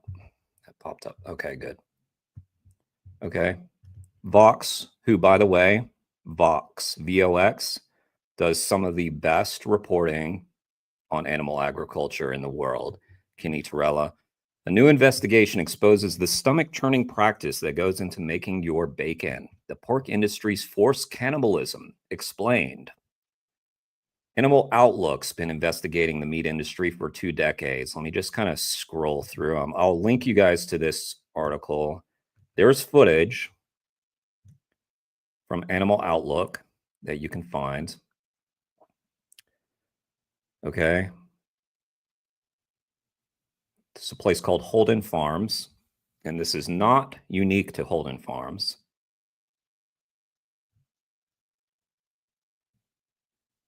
It's tempting to write off Holden Farms and some of its employees as bad apples, but the practices documented are customary in pork production, and the malicious abuse, the kicking, punching, and hitting is found in its investigation into the meat industry. One of the more stomach-churning clips shows a practice that's rarely been captured in other pork industry investigations. Employees can be seen removing the intestines of dead, disease-infected piglets and mixing them with piglet feces in a blender, a mixture to be fed to the adult breeding pigs, causing one worker to gag. The practice, which has a name called feedback, is common in the pork business, or controlled oral exposure in industry jargon. The slurry of pig poop and parts is often fed to new female breeding pigs who have yet to give birth to help them adapt to the germs of the farm and to protect pigs, to help them pass down immunity from disease to their babies through their milk. Guys, I wish that someone had known about that they could point this congressperson to that. They probably did, but they are, keeping it focused here. Yeah, let me just link y'all that article so you can read it if you want to gag. Anyway. All right, let's get back to this oversight committee. In the United States, we still don't know how many animals are used in research. The estimate is, up to 100 million, but we need to know that number. And one of the reasons we don't know that number is that a lot of the animals that are used in research are not even recognized as animals under the law. Mice, rats, birds bred for research, invertebrates, they are not animals under the law. And so they are not counted. We can amend the Animal Welfare Act to count those animals by including them in the definition of animals. If there's no appetite for amending the Animal Welfare Act, there are other solutions, and especially focused on federal government spending. So the NIH does require recipients of NIH funding to do some reporting, but it's not transparent and it's not accurate. Every 4 years, if you receive NIH grants, And Debbie, if you're still here, this is another group. This is Physicians Committee for Responsible Medicine, PCRM, Physicians Committee for Responsible Medicine. Another group that you could probably find some of the research. I'm not sure, but they're also a great group to follow. Physicians Committee for Responsible Medicine, PCRM, and then the other one was White Coat Waste. I think it's White Coat Waste Project. Anyway, White Coat Waste, that'll be fine. Do you get all these video title suggestions, or should I send them to you somewhere? Vegan Animal Defender. No, I got it. Thank you, Vegan Animal Defender. I will, I'll check out some of those videos for sure. And I will have this as a stream that I can look back to get all those. I might want to put on the Tom Regan speech. I saw you link that on there, or suggest that. Every 4 years, you need to provide some assurances that you are complying with NIH policies. And in that is an average daily inventory of animals. It's just an estimate. It's not transparent. To get that information, you would have to do FOIA requests. And so there is actually some proposed legislation, the Federal Animal Research Accountability Act, that would simply that could change this. Simply put, if you receive NIH grants. By the way, you, meaning you watching this, can initiate FOIA requests. So keep that in mind. If, like, for instance, if you want to learn what, the university down the street from you is doing to animals, you can do a FOIA, or, go through the channels, try to figure it out. Doesn't mean you'll be successful. They're difficult, but anybody can initiate that process, and it's actually a lot easier to like do the process. It doesn't mean they're not going to stonewall you, because that does happen a lot. They'll just send you, oh, this isn't covered by X or Y. But anyway, Then once a year, you need to report on how many animals you have used, how many have been housed, bred, used in research, and that should be good maintained. question, Hubble Sun. Is RFK Jr. going to be overseeing this type of research? Haven't really heard his take on animal testing.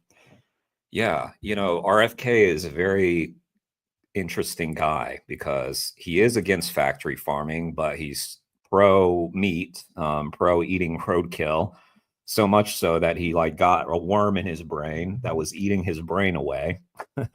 And yeah, he believes in like raw milk and all this shit. Like he's kind of a kook.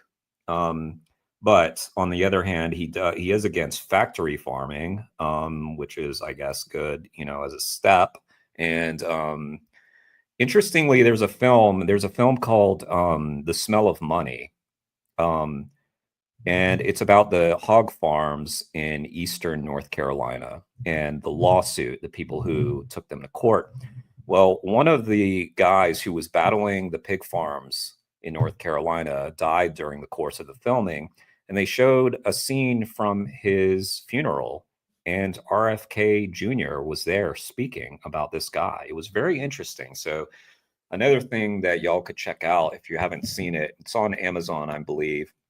It might cost a few bucks or something, but it's well worth it. The Smell of Money, if you want to learn more about that. Yeah, and that's a film where they're talking about the company is Smithfield. Basically, it's Smithfield out there. Giant pig corporation, spraying feces into people's yards because that's how they do away with all the waste. They just spray it up into the air and it mists over into people's yards. And of course, these are people who are low income and they don't have the means to fight back generally. Like, luckily, they did take Smithfield on and won, which is amazing. But then, North Carolina government stepped in and limited damages and all that kind of stuff. So it's just like an ongoing thing. But in any case, yeah, you can imagine all the health issues you might get if you're having, feces from factory farms sprayed into your yard and it's getting into your home and everything. Transparent. Thank you for that. I appreciate you giving your testimony today. And I think it's Mr. Goodman. I do have a question with regards. We keep hearing about the care, and I think that the gender affirming care, and I do find that concerning. Just for clarification purposes, can you let me know what is that dollar figure and where is the source from? For those experiments, Yes. that's the source of that is NIH reporter website and the USAspending.gov website. Okay, and what was the dollar figure? Let me get it for you. And I have a spreadsheet with all those projects. Okay. I'd be happy to share it. The dollar figure was $240 million in recent grants. $26 million of those are active grants. Okay, and the And those- 241 million is for? So that's grants that are available in the NIH reporter database that I think we used. And again, I have this actual search saved. If you use search terms transgender and animal models, those were the hits that came up. Okay, because I think the article that you cited in your statement indicated there was $10 million. Yeah, I that was just trying to get clarity. yeah, that original article, that was just a subsection of a sub-selection of the projects. It wasn't everything. Okay, Yeah. all right. Thank you very much. You're welcome. All right, and I will yield back. Thank you. And I'm going to yield to myself for 5 minutes. And Congresswoman Boebert, I'm going to yield to you for a minute or two. I think you had a couple extra questions you want to ask. My first question, Mr. Goodman. Guys, I'm going to yield to myself for just a minute, just to let y'all know that I too have that power. I chair this I chair this committee, and I'm going to yield to myself. Hang on a sec. I'm going to yield to Vegan Animal Defender 269 for a second. Vegan Animal Defender, I yield to you. You say, I realized roadkill is disrespectful and objectifies animals. We wouldn't say humans hit by cars are roadkill, so why say it about animals? I used to say it too until someone made me aware. Yeah, that's a good point. I mean, language is important. Yeah, thanks for pointing that out to me. I'll stop using that. I never thought about it. Nancy Mace heard about. Hang on. Let's keep it formal here. I yield now to Hubbleson. Nancy Mace heard about trans animals, and you couldn't stop her from being involved in this committee. Yeah, but she actually does care about animal issues. One of the few Congress people who does, actually. So yeah, she's definitely all fired up about trans issues, of course, but she does actually seem to genuinely care about animals as well. All right, I yield back to Nancy Mace. Nancy Mace, take it away. And what is the worst animal testing experiment you've ever heard of and uncovered? Ooh. There's some really bad ones out there. What is the absolute worst one you've ever heard of and uncovered? Good question. The kitten cannibalism was pretty horrendous. Breeding kittens just to force them to eat cat meat and then killing them even though they were perfectly healthy after they collected their feces out of a litter box. I mean, that's literally what was happening. They were doing that to thousands and thousands of kittens. The DOJ crying. until recently was stabbing, shooting, and blowing up live animals for training thousands What of did they kittens. say? The DOJ until recently was stabbing, shooting, and blowing up live animals for training exercises. We were able to cut that and defund that. The experiments that the NIH funded and Fauci funded in Tunisia, where they were putting the dogs and heads in mesh cages and filling them with biting flies. Yeah, there's a lot of nightmare stuff that we're being forced to fund, and taxpayers don't like it, and they don't even know how bad the situation is. They don't If even they know. did, they would be, They don't even know what's happening. marching in the streets. Yep. Yeah. And Dr. Locke, a question for you. What are the prospects of a drug therapy that fails animal testing? Is it likely to receive regulatory approval? Thank you for your question. I'm not an expert on the drug development process, but the way you've described things, I think if the drug would not make it through the tests that are required, it would not be able to be in the market. If I could just add, though, that Congress has really looked closely at this issue about developing drugs and has passed a law, the FDA Modernization Act, that removed the requirements for testing drugs. And my understanding is that there's bipartisan support for another law because Congress feels that the FDA is not moving more quickly in this area. That is the FDA Modernization Act 3.0 that would force the agency to really pay a lot more attention to using alternatives. Okay. And then Ms. Baker, before I hand it over to Ms. Bogert. Well, what's the status of that? My understanding is that there's bipartisan support for another law because Congress feels that the FDA is not moving more quickly in this area. That is the FDA Modernization Act 3.0 that would force the agency to really pay a lot more attention to using alternatives. I believe there is bipartisan support for the FDA Modernization Act. So what's the holdup? What's the delay? Yeah. Vegan animal defender. I yield to you for a second. Yeah, same here. I never thought about it either. The language we're taught to use about animals is so ingrained to us, in us. Yeah, it is. It is. Yeah, it's tough. Yeah, I also try not to say it as well. I try to say them. Yeah. Also, the road didn't kill them. A car did. Yeah, that's right. Good point, Hubbleson. Yeah. Yeah. So I guess I will just say, animals killed by humans or something. I don't know. I do think, that some people think this is nitpicking, but I do think the language that we use as people who really care, matters, because we can at least begin to kind of transition the world away from using speciesist language. Maybe, who knows? Yeah, I know, vegan animal defender. I know they didn't mean anything by it though. That's why I used them. So. Okay. And then Ms. Baker, before I hand it over to Ms. Bogert, I love your idea of revisiting the Animal Welfare Act. I would be open to working with you and finding that language and doing a bill that would insert that language to define what an animal is. I think it's very important. Hell yeah. I'm all about small parts, big difference. Of course, I would like to eradicate animal testing altogether, but what about animal farming? That seems like an easy win that we could work on together in a nonpartisan manner. So I would love to talk to you about that. And I will yield the last 2.5 minutes to Ms. Please Bogert. do it, Nancy Mace. Look, you're a conservative Republican. You can get things done in this Congress, in this government.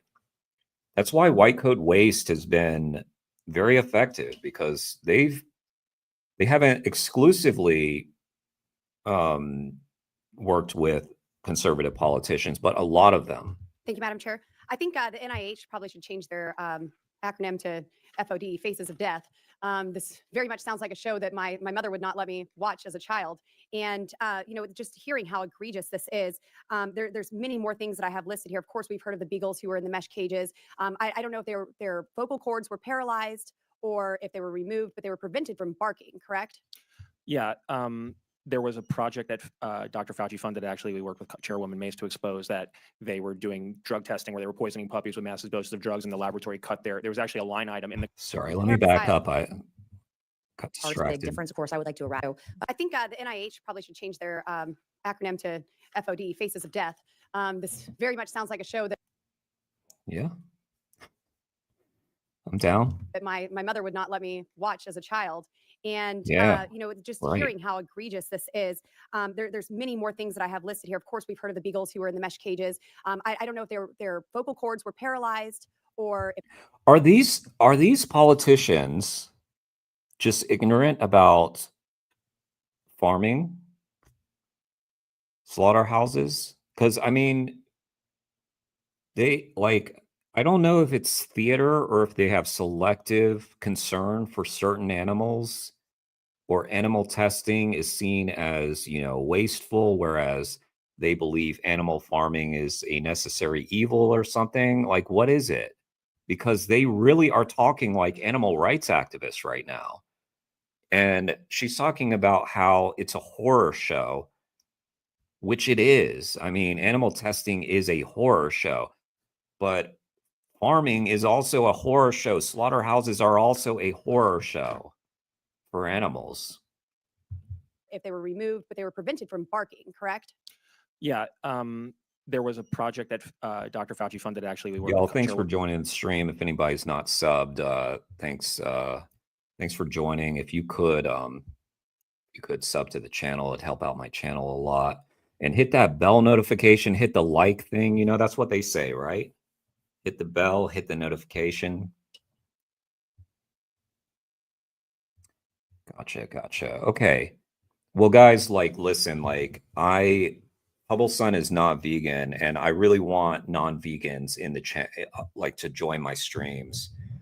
So, thank you for being here, Hubble Sun. I hope that you're engaging with the content, and hope you think about some of this stuff.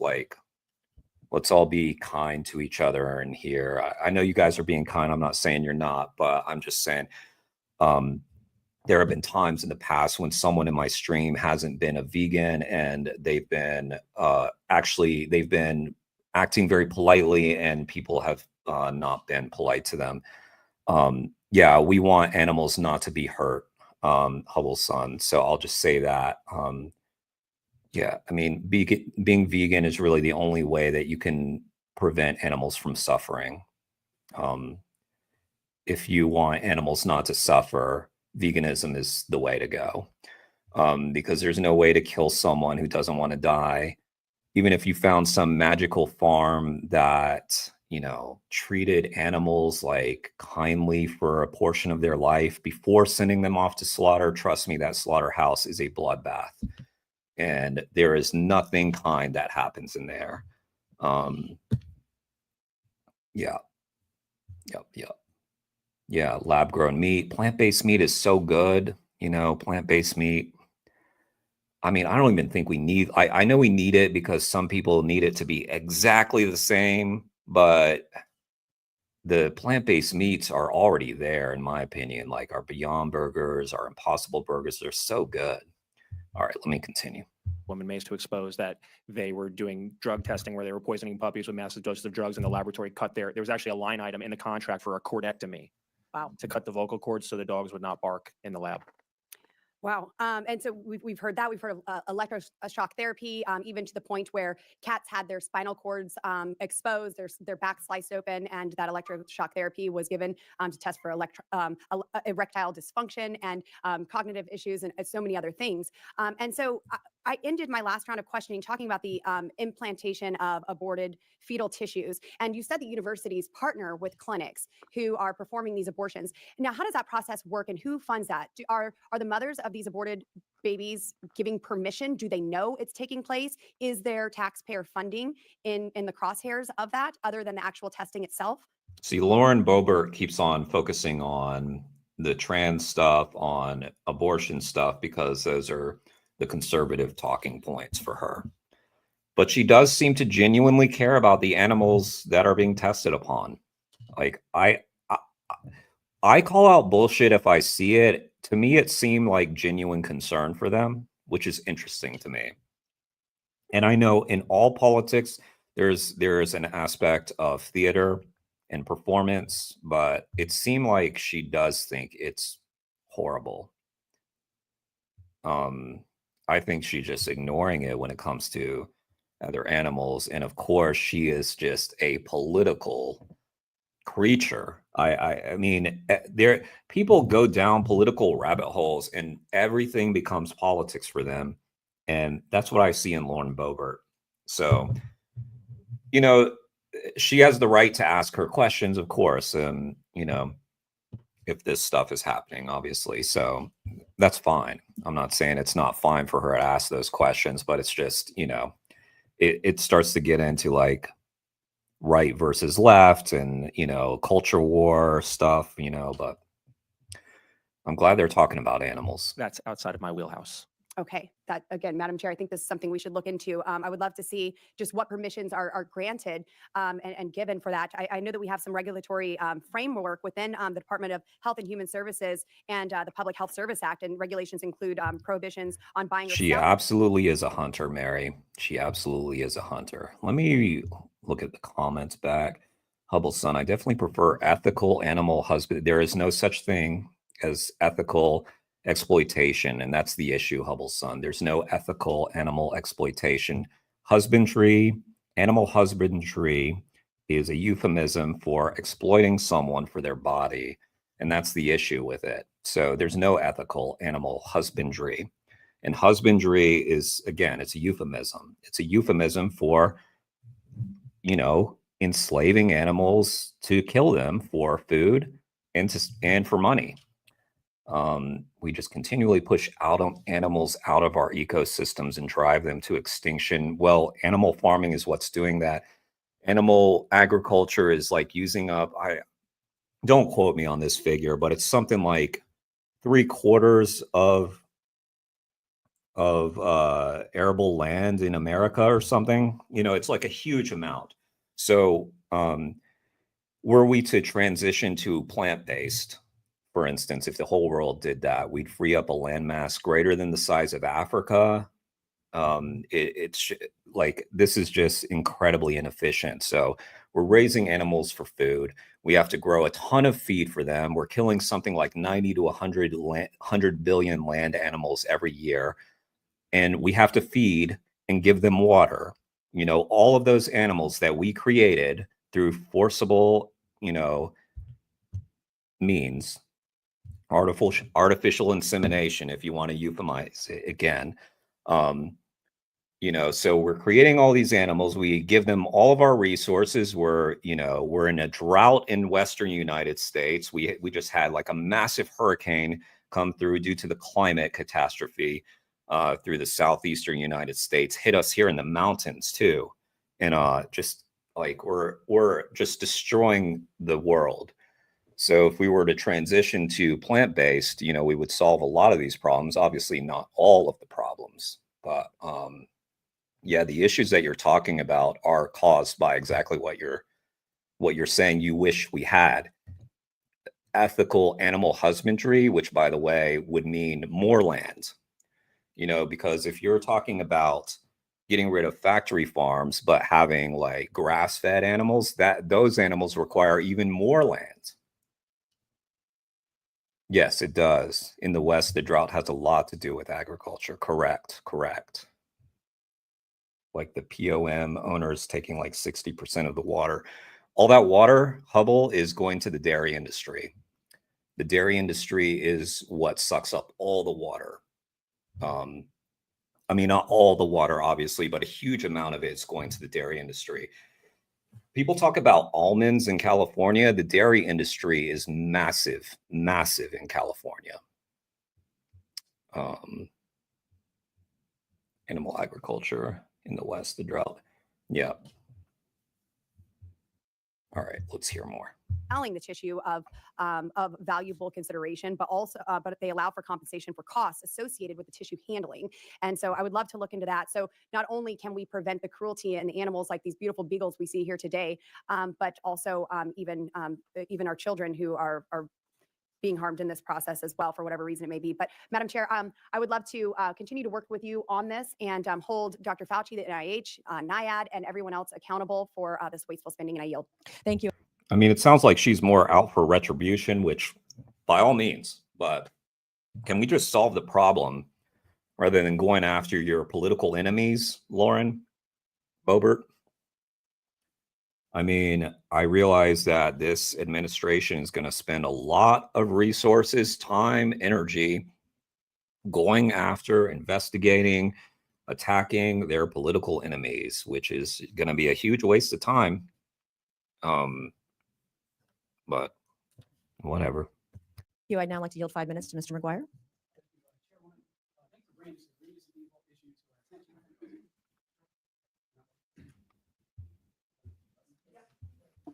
All right, the new guy's learning. So avocados may take a lot of water, but trust me, it pales in comparison to animal agriculture. Pales. Yeah. So, I mean, but by all means, if you want to conserve, excuse me, including with your crops, and you think that avocados are bad, you should not eat avocados. You need to take up more land to grow food for cattle than growing food directly. Correct. Yeah. But, it's people that are spreading this disinformation, Jedi, so, like, I don't mean you, Hubble. I mean, people are lying to you about this, They're making you worry about oranges in Florida, grapes in Napa Valley, and avocados in Mexico instead of the dairy industry, the beef industry. Yeah, they're misdirecting you. You're getting misdirected. Well, again, like, so if you're saying it's a true thing, you should compare the water between the grapes in Napa Valley to the animal industry in Napa Valley. Because trust me, but don't trust me, go look it up. Just go look it up. Imagine being objectified and used, and then your oppressor justifies it by saying avocados use a lot of water in Mexico. Yeah, I mean, yeah, we're getting into resources rather than the ethics of it. Yeah, thank you for redirecting me, Vegan Animal Defender, because yeah, this is, when we're talking about resource management and stuff, like, veganism wins, but it's not the point. Like, imagine if we had enslaved a bunch of humans and just by some chance it was like better for the environment to do that. That wouldn't justify it. Well, what's the difference? What's the meaningful difference between humans and animals? And I've seen, this is called the name the trait argument. I've seen it run 1 billion times. There has never been a good answer to it. Sorry, let me just back up. Yeah. Justice up for debate. Who's Justice? Okay, let me continue the video. Thank you, Chairwoman. You're doing great. Thank you for bringing this egregious and evil issue to my attention. I don't think anyone in my district or our country would approve. I want to thank you for our witnesses for coming in. As a veteran, as a Navy SEAL, we use dogs and they save many lives. We call them furry missiles. And my wife and I have a great Pyrenees, and our dog is part of the family. And I was not aware of what you've brought to our attention. And after listening to what the Chairwoman talked about this being a bipartisan issue, it should be. Yeah. It's definitely evidence that evil does exist. And we spend more in our country per day than we bring in per day, which is going to sink this country if we don't get under control. I cannot believe the amount of money that we are spending to do these crazy things. I want to start with Dr. Locke. Approximately how many drugs are on the market today rely on safety and efficacy data from multiple animal models before being allowed to move to human clinical trials? Thank you for your question. I don't have a good figure for you other than to say that as you correct. Hey, just real quick, guys. Sorry to pause at this moment, but for Hubble, Hubble, I would encourage you to stick around. I'm going to finish this video. I hope you'll stay because Vegan Animal Defender was recommending videos for me, and one of them was by this great philosopher, animal rights philosopher, Tom Regan. And I think I'd love for you to stick around and hear that. Because I'll play that after this, because that'd be a good way to end the stream rather than a congressional hearing, you know what I mean? So this just has a few more minutes. Well, 5 more minutes. Stated the law requires safety and If you're efficacy, able to stick and around. before the FDA Modernization Act was passed, and probably even after it was passed, most of those drugs almost certainly had to go through some sort of animal testing. But I can't put a number on it. I'm sorry. No worries. I strongly advocate for the welfare of animals. Dr. Locke, would you agree that eliminating animal testing entirely from the research and development of drugs and vaccine could significantly hinder our ability to assess safety and efficacy, potentially delaying life-saving treatments? At the present time, we would need to transition away from animals. Yes, I do agree with that statement. That's what I think. All right, Dr. Locke, given your knowledge in alternative testing models, can you briefly list and describe different examples of technological alternatives?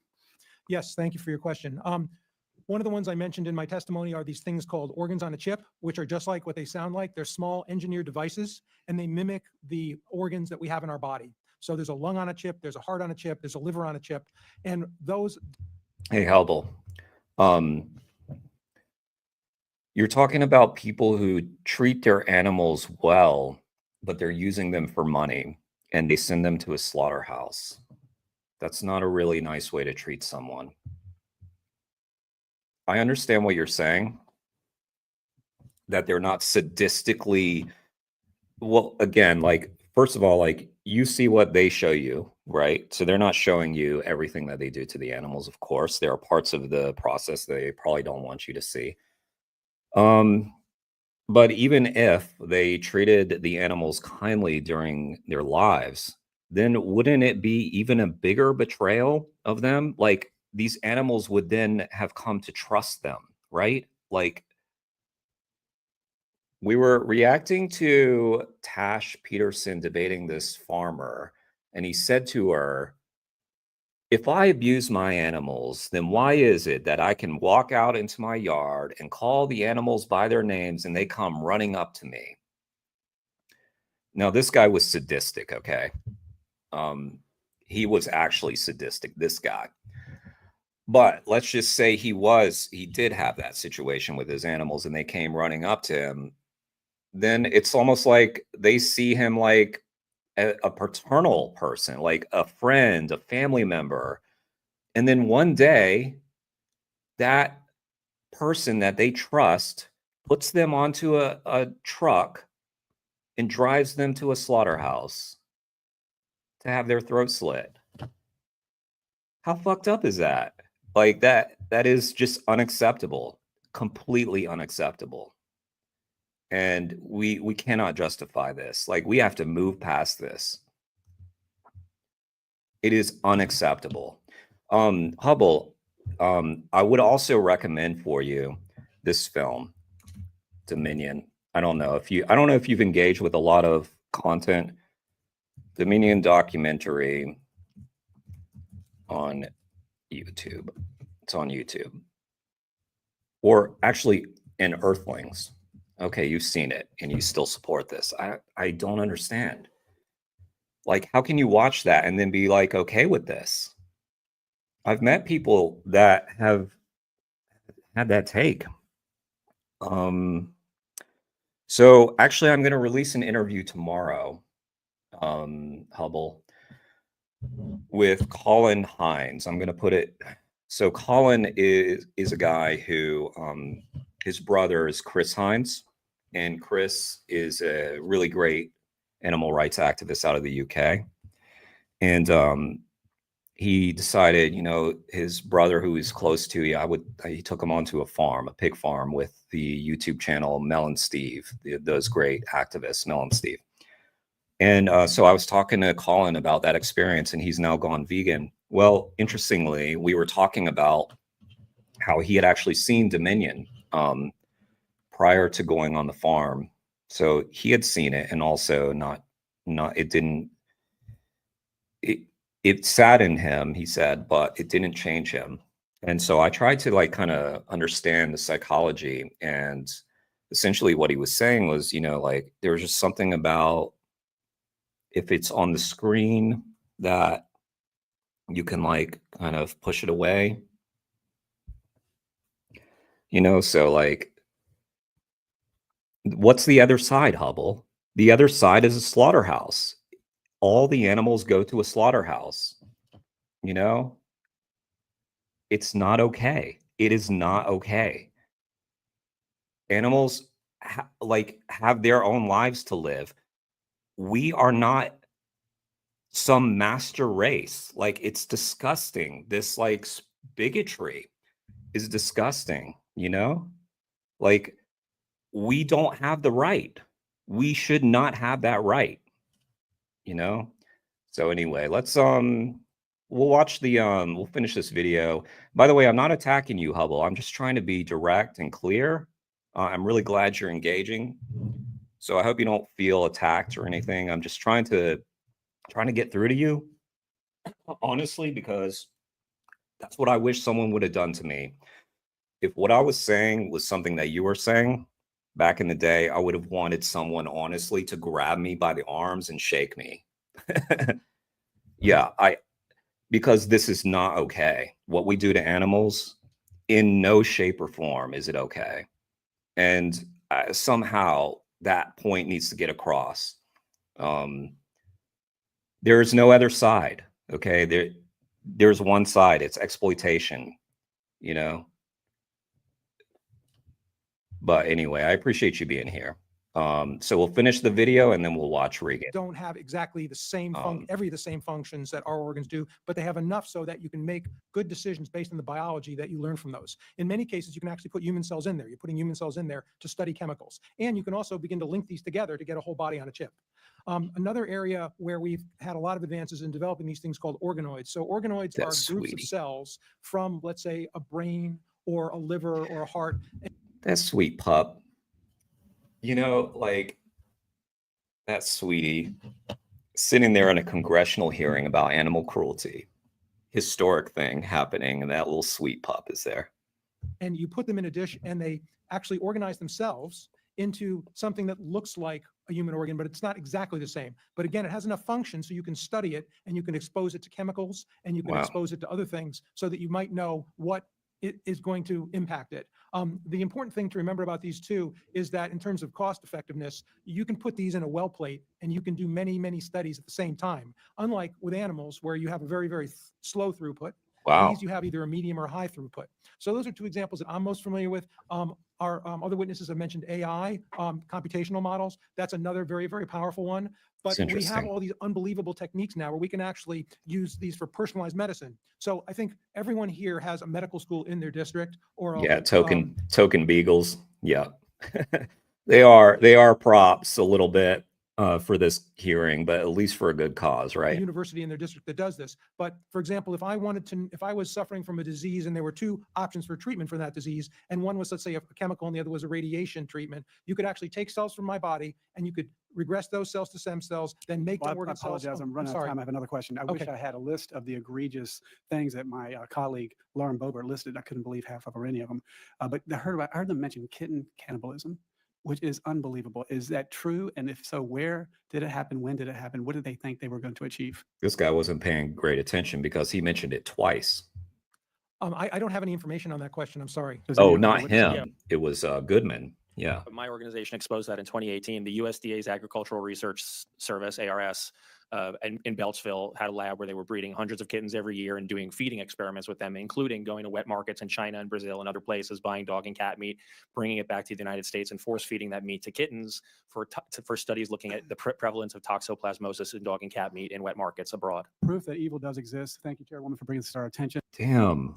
All these conservative politicians talking like animal rights activists right now. And stop this evil. Thank you. Thank you, Mr. McGuire. I would now like to yield to ranking member Brown for any brief closing remarks she may have. Just want to thank the witnesses for being here and look forward to doing some good work on this subcommittee. And I want to thank the ranking member and I look forward to working with you. And in fact, we were just talking offline here, I was saying I want to get on her bill about cosmetics and animal testing. So all good things today. Today's conversation builds upon the work that I and many of us on oversight and throughout Congress have been working on for years to end animal testing. There are many of us up here, and we're not working fast enough. We're trying as hard as we can. So we appreciate the witnesses being here Thank today. you, Last Nancy Congress, I Mace. introduced the Preventing Animal Abuse and Waste Act to prohibit the NIH from conducting or funding research that causes significant pain or distress to cats or dogs. As an animal lover, I've been disturbed to learn about these barbaric and unnecessary experiments to create transgender mice, rats, and monkeys. I, like most humans, have a deep adoration and love for all of God's creatures, including our animals. And one of my earliest memories as a child was being in Hampton, South Carolina. I was like 4 years old, and my grandmother just made some great biscuits and breakfast, and she gave me this bright pink album, and it was just full of pictures of animals from the newspaper from Hampton. And ever since then, I've just loved them so much. And I grew up with 7 pets. We had 3 dogs, 3 cats, and a parrot named Julio. And so it's just important for the work that we're doing that all of God's creatures, all animals, are treated with respect and dignity and love, and that they're not murdered and maimed and killed on these horrific experiments. So this Congress, I will continue. Or for any other reason. Nancy, you're almost there. You're almost there. She's pre-vegan. Nancy Mace is a animal lover. Fight to end all animal testing, including by introducing legislation that prohibits use of federal funds for these cruel animal sex change experiments. Thank you again to our panelists. The issue of taxpayer-funded animal cruelty deserves our time and attention. I'm thankful for your expert testimony today.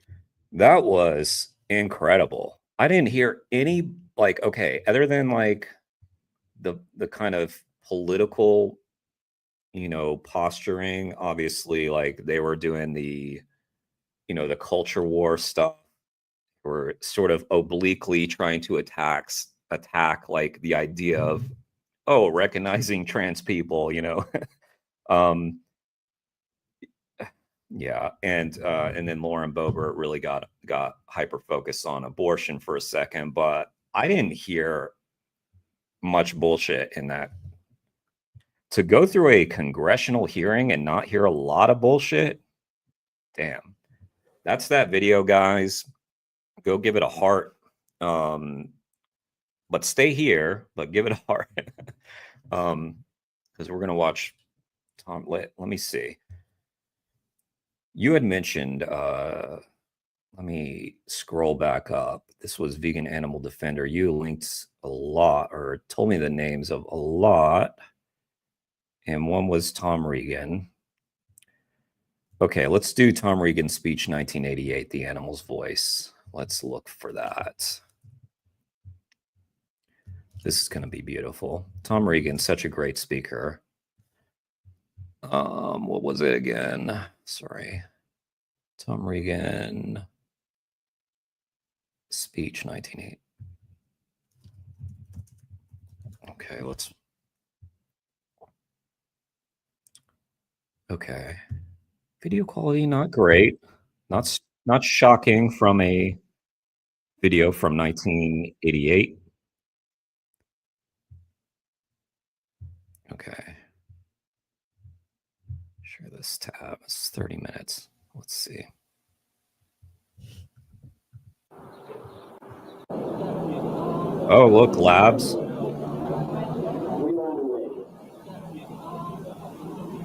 Laboratory stuff. Okay.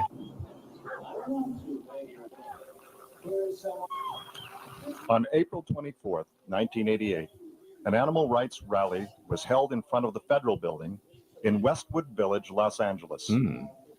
It was an inspiring afternoon with many fine speakers. Amongst those addresses was one, an exceptional one, given by Tom Regan. Luke Dahmer of CASH, the Committee to Abolish Sport Hunting, has called Tom Regan's address the greatest animal rights speech ever given. Wow. Let's hear it. I haven't seen this. That address is now presented in its entirety. Tom, I guess he pronounced it Reagan. I always said Regan. Anyway, Tom Regan was a North Carolina State University professor and just like a pioneer in animal rights philosophy. Way back when. Here we are talking about 1988. The Culture and Animals Foundation presents Tom Regan. Our next speaker is a gentleman who is probably familiar to all of you. It's hard to set up an introduction for him because he is legion among those of us that are activists. He's one of the gentlest and one of the strongest men I know. He's the author of The Case for Animal Rights, Dr. Tom Reagan.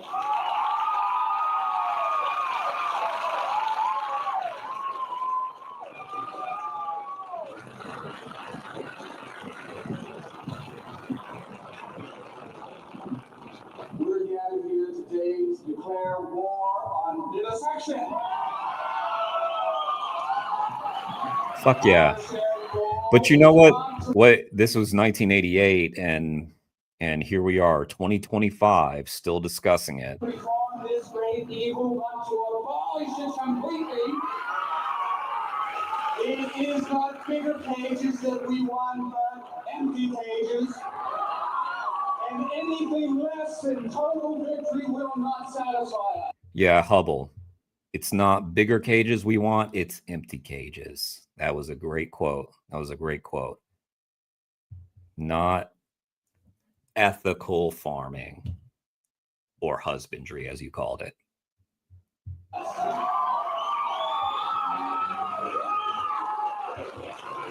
The position we hold, the abolitionist position, often is said to be extreme. And those of us who hold it are said to be extremists. Can you guys hear okay? I know I am wearing headphones, so it's easier for me to hear. The unspoken suggestions are that extreme positions cannot be right and that extremists must be wrong. But I am an extremist. When it comes to rape, I'm against it all the time. I am an extremist when it comes to child abuse. I'm against it all the time. I am an extremist when it comes to sexual discrimination, racial discrimination. I am against it all the time. I am against the abuse of the elderly all the time. The plain fact is, moral truth often is extreme and must be, for when the injustice is absolute, then one must oppose it. I mean, Hubble, like, what side of history do you want to be on? Like, look at the great people we're watching, dedicating their lives to this. And all we're talking about is not exploiting animals. And you're arguing that you would rather see a quote unquote ethical animal husbandry. Like, come on. So you're engaging with this content all the time. So what's the curiosity? I'm just curious, like, what's the curiosity and what's holding you back? There aren't two sides to this. There are the animal abusers, and if you want me to soften that, we can say the animal users and the animal non-abusers and non-users. If you want to call those two sides, yeah, that's good versus evil. That's right versus wrong. Sure, there's two sides with right and wrong. Be right. Be on the right side. Absolutely, and the injustice of vivisection Yo, doggo. is absolute, which is why we are gathered here today. To declare war on vivisection.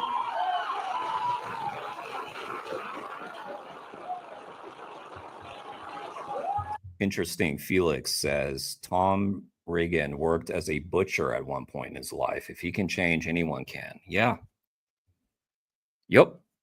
I've heard that multiple times. I did an interview with Dane Evans of that deathcore band To the Grave. Hardcore, deathcore, animal rights band. Check him out. Dane told me he was a butcher at one point in his life.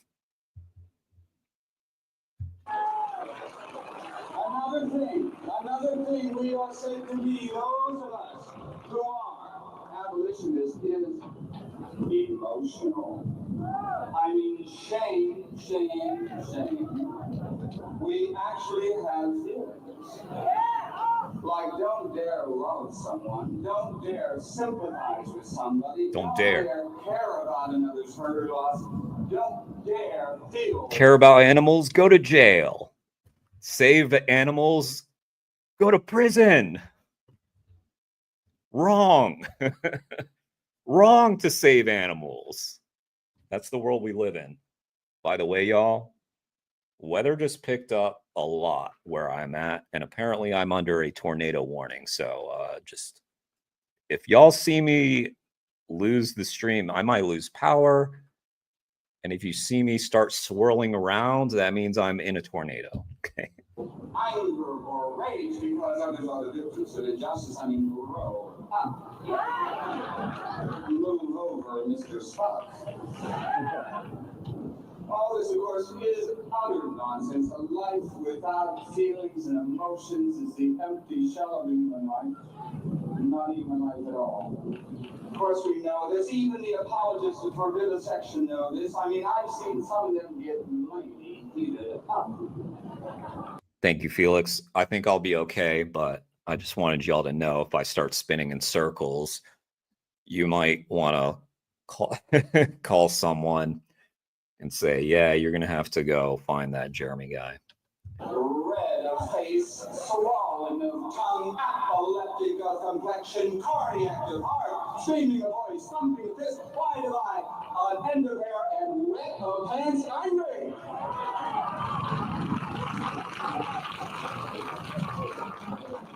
So enough of this self-righteous denunciation of emotionalism. It's time to understand that strong emotions, real deep anger, real deep rage, real deep hostility are perfectly natural feelings to have in the face of real deep injustice, which is why we are gathered here today to declare war on vivisection, and we will not be satisfied with anything less than total victory. What's funny, Doggo, is like my family pays way more attention to that stuff than I do. So even though they don't live here, you know, they're not here, but I find out about the weather alerts from my family because they get them for some reason.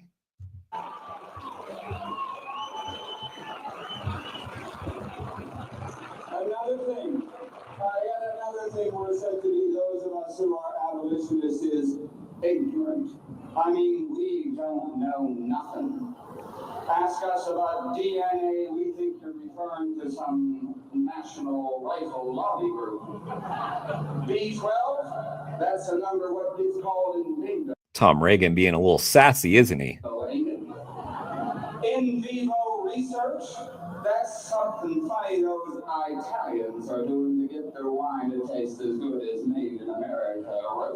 Never seen Tom Reagan, the comedian. I mean, what we're talking about is basic Stone Age ignorance here. I love this part. I love this part of our group portrait, the vivisection industry's picture of us, the picture they pay hundreds and hundreds and hundreds of thousands of dollars to put out in media. The reason I love it is because it's so demonstrably false. You have to wonder whether these people live on another planet. Don't they know about the Physicians Committee for Responsible Medicine? Don't these people know? The Physicians Committee for Responsible Medicine back in 1988. That is a representative from PCRM that we just saw in that congressional hearing that happened today. Still at it. Which is impressive and also kind of sad, isn't it? Like the length of time that it's taken to get us to the point where we have congressional hearings about ending animal testing. Kind of sad. But also shout out PCRM for sticking with it. About the Medical Research Modernization Committee. Don't these people know about True. the veterinarians for animal rights or nurses for animal Doggo, rights true. or psychologists for the ethical treatment of animals or the 750 practicing physicians in the state of California who have denounced vivisection categorically? Don't these people know about the philosophers Peter Singer and Steve Ponsis and Bernie Rowland and Susan and Laurie Vincent and Sidney Youngin? Don't these people know about the theologians Andrew Lindsay and John Bowker? Don't they know about A legal theorist David Faber, Christopher Stone, and Gary Francione don't the paid for apologists of vivisection ever come out of their cushy offices to see what's going on in the real world? Don't they understand that? Imagine if we were taught this in schools. Like, I remember watching a lot of inspiring speeches, you know, Martin Luther King, of course, when I was in school. And imagine if we were shown this speech from the 80s. Oh man, like I had no clue about any of this.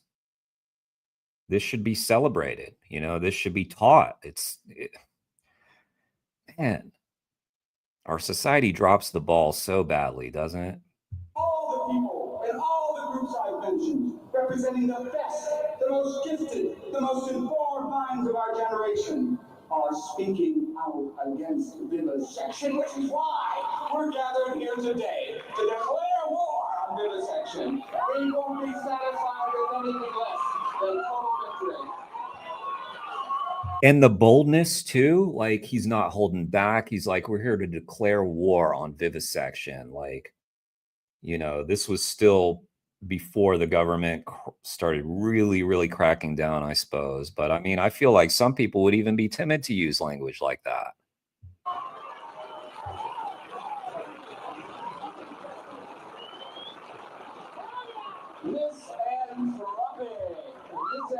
Hang on, you asked me a question, vegan animal defender 269. Do you see how illogical it is to argue against something when you can't even answer a basic question about what it is? Do you agree? Yeah, I agree. I was hoping Hubble would hang around. I think Hubble probably took off. I was just trying to be direct, you know, like, I don't know if you're still here, Hubble, but I was hoping you'd watch this speech from a great man who we've lost, of course, but, you know. This is why oh, he's still here. Okay, cool. Nice. Well, thanks for being here, Hubble. All right, cool. This is why we vegans must first get non-vegans to tell us what they think veganism is, then teach them what it actually is. Yeah, a lot of people really just don't know. I assume that Hubble knows because Hubble says that they engage with the content a lot. Do you know? I mean, you know, certain people have different definitions of it. The guys in your chat just keep spamming at me. Well, they're just trying to, you know, they're just trying to have a discussion with you. You know, just understand that we all care about animals a lot.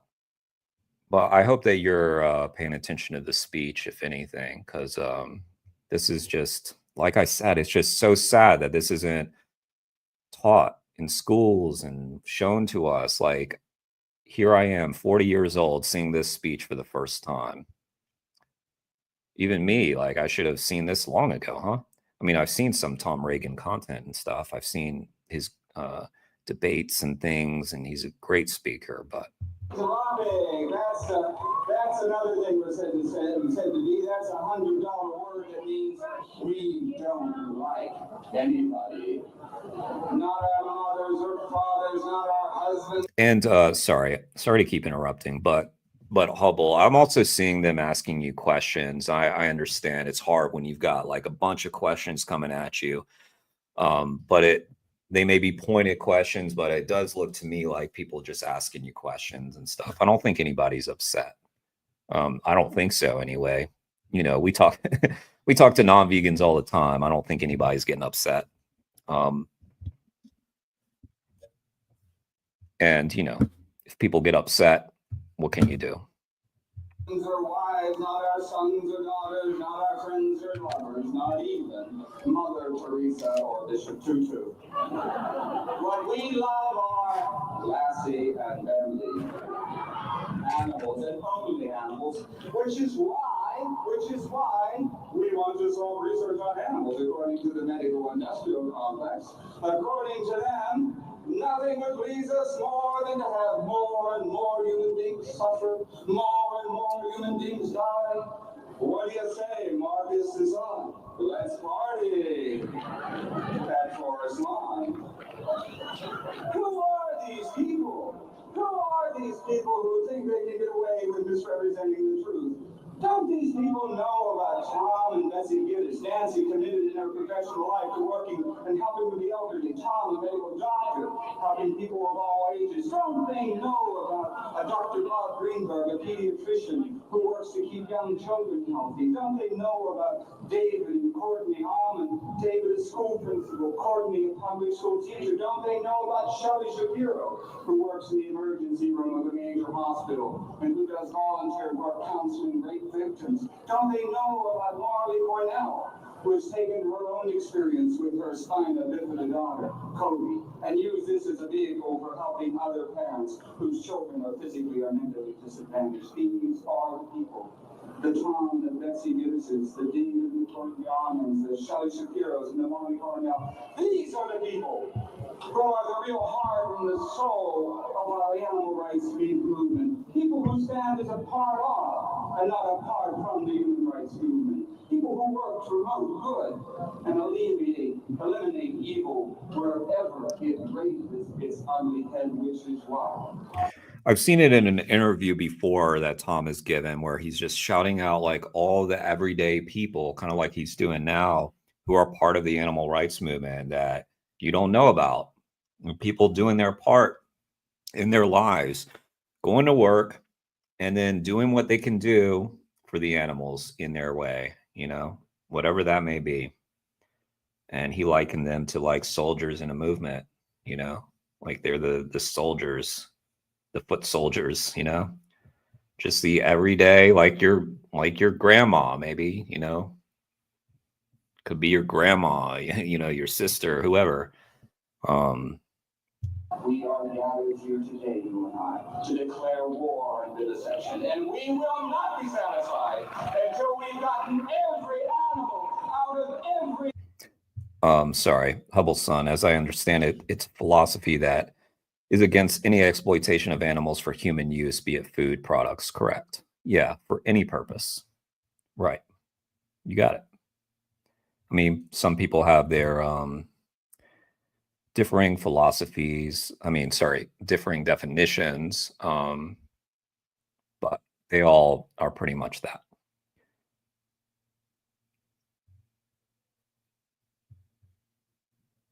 Okay, let's see. Cage in every laboratory.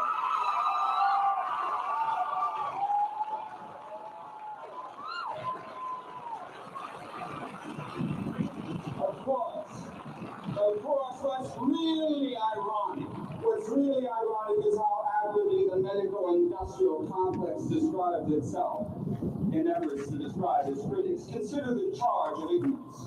When we find out that 34% of postmortems reveal that the now deceased victim was misdiagnosed, 34% were being treated with diseases they did not have, 34% were not being treated with the diseases. Yeah, I just thought, you know, like you might simplify it as like a rejection of might makes right.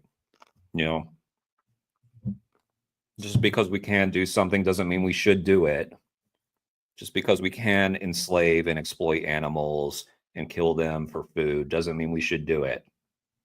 We can easily not do it. I am like the laziest eater on the planet. Get you a bag of these, tons of protein, wasabi edamame snacks, if you can find them, or whatever.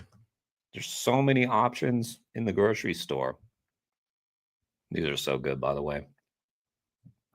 By the way, guys, I don't know if you've noticed, but my snacks have gotten healthier. I'm doing like edamame snacks. Because if some of y'all were paying attention, you remember I was talking up those Reese's cups before, the plant-based Reese's cups. I had to give them up, guys, because I'm trying to get in shape, hitting that gym. And that and I'm going to be snacking, so I might as well snack on the healthy stuff. When we find out that 60 to 80% of the 250,000 coronary bypass patients who undergo the surgery annually in the United States gain no increased lifespan when compared with patients who forego this radical surgery. When we find out that of the 900,000 cesarean Jedi?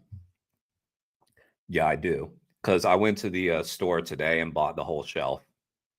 So the grocery store no longer has these. Sorry if you live where I live, you're not going to find them.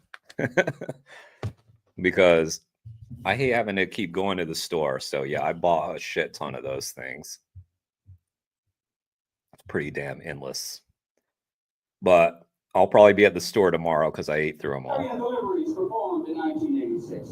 A full 24% of all infant births, at least 50% were unnecessary. Oh, and they're cheap as shit too.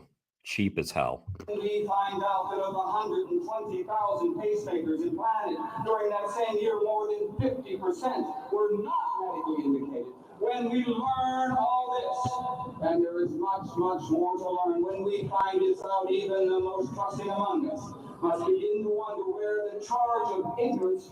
Guys, I see there's a lot of people in here right now for my streams anyway. So if you're not subbed to the channel, please do hit the like, subscribe, hit the bell notification so you know that I'm streaming, which I've been trying to do more often. I've got a cool interview coming out tomorrow with Colin Pink Hines, who is Chris Hines' brother. He went onto a farm recently and then to a slaughterhouse vigil and became vegan shortly after that. It's a really cool story. And now he's kicking ass doing, he's gone full animal rights activist. Really is. All some people need to do is look in the mirror. What is true in the case of ignorance also is true in the case of compassion. When we find out that 1 in every 6 Americans has no medical insurance, that 1 million Americans annually are denied needed medical care, that the infant mortality rate in the U.S. is among the highest in the world, that a black child born in America is more likely to die before reaching the age of 1 than an infant born in many third world countries, that some 300,000 black children are born in the U.S. every year without their mothers having received a single minute of prenatal care. When we find out that what is true of blacks in America is comparably true of other minorities, Hispanics, people, for example, and Asians. If curative or preventive health care exists, they don't get it because they can't afford it. When we find out that for years, the people who receive preferential treatment in the organ transplant program at that holy of holies, the University of Pittsburgh, were not working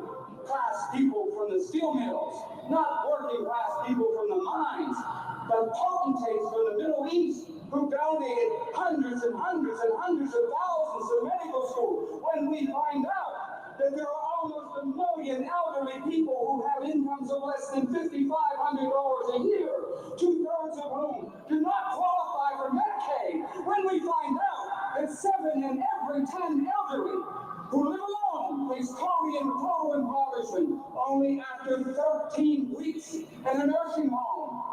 Average cost $22,000 a year. Median income for the elderly, $11,000. Wow, he's a hell of a speech giver. I mean, I knew he was good. I didn't know he could hit these levels, you know what I mean? When we find out where the truth lies, we find out who lies. Come on, let's be honest.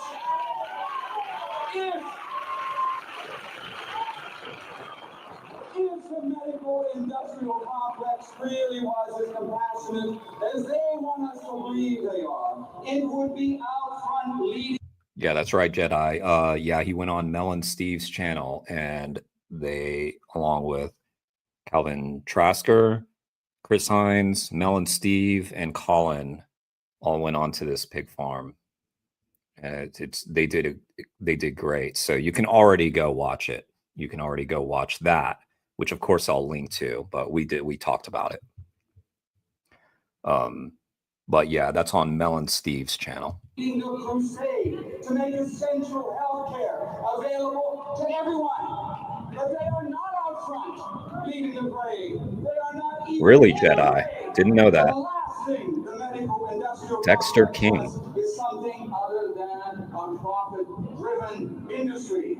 And just in case you think I exaggerate, just in case you think the medical industrial complex is the medical healthcare industry version of Mr. Goodwrench, consider that the United States is only one of two so-called democracies in the world that do not guarantee necessary health care to each and every citizen, regardless of age, regardless of income, regardless of race. Only one of two.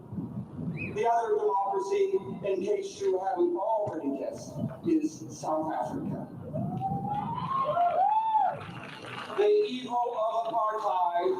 The evil of apartheid is cut from the same defective moral cloth as vivisection. Both represent the pattern of special privilege over fairness, custom over justice, power over respect, greed over compassion. Which is why those of us gathered here today are united not only in our opposition to apartheid in South Africa, but also in our opposition to apartheid in medical science and medical research. Today we declare war on vivisection, and we will not be satisfied until every animal is out of every cage in every lab.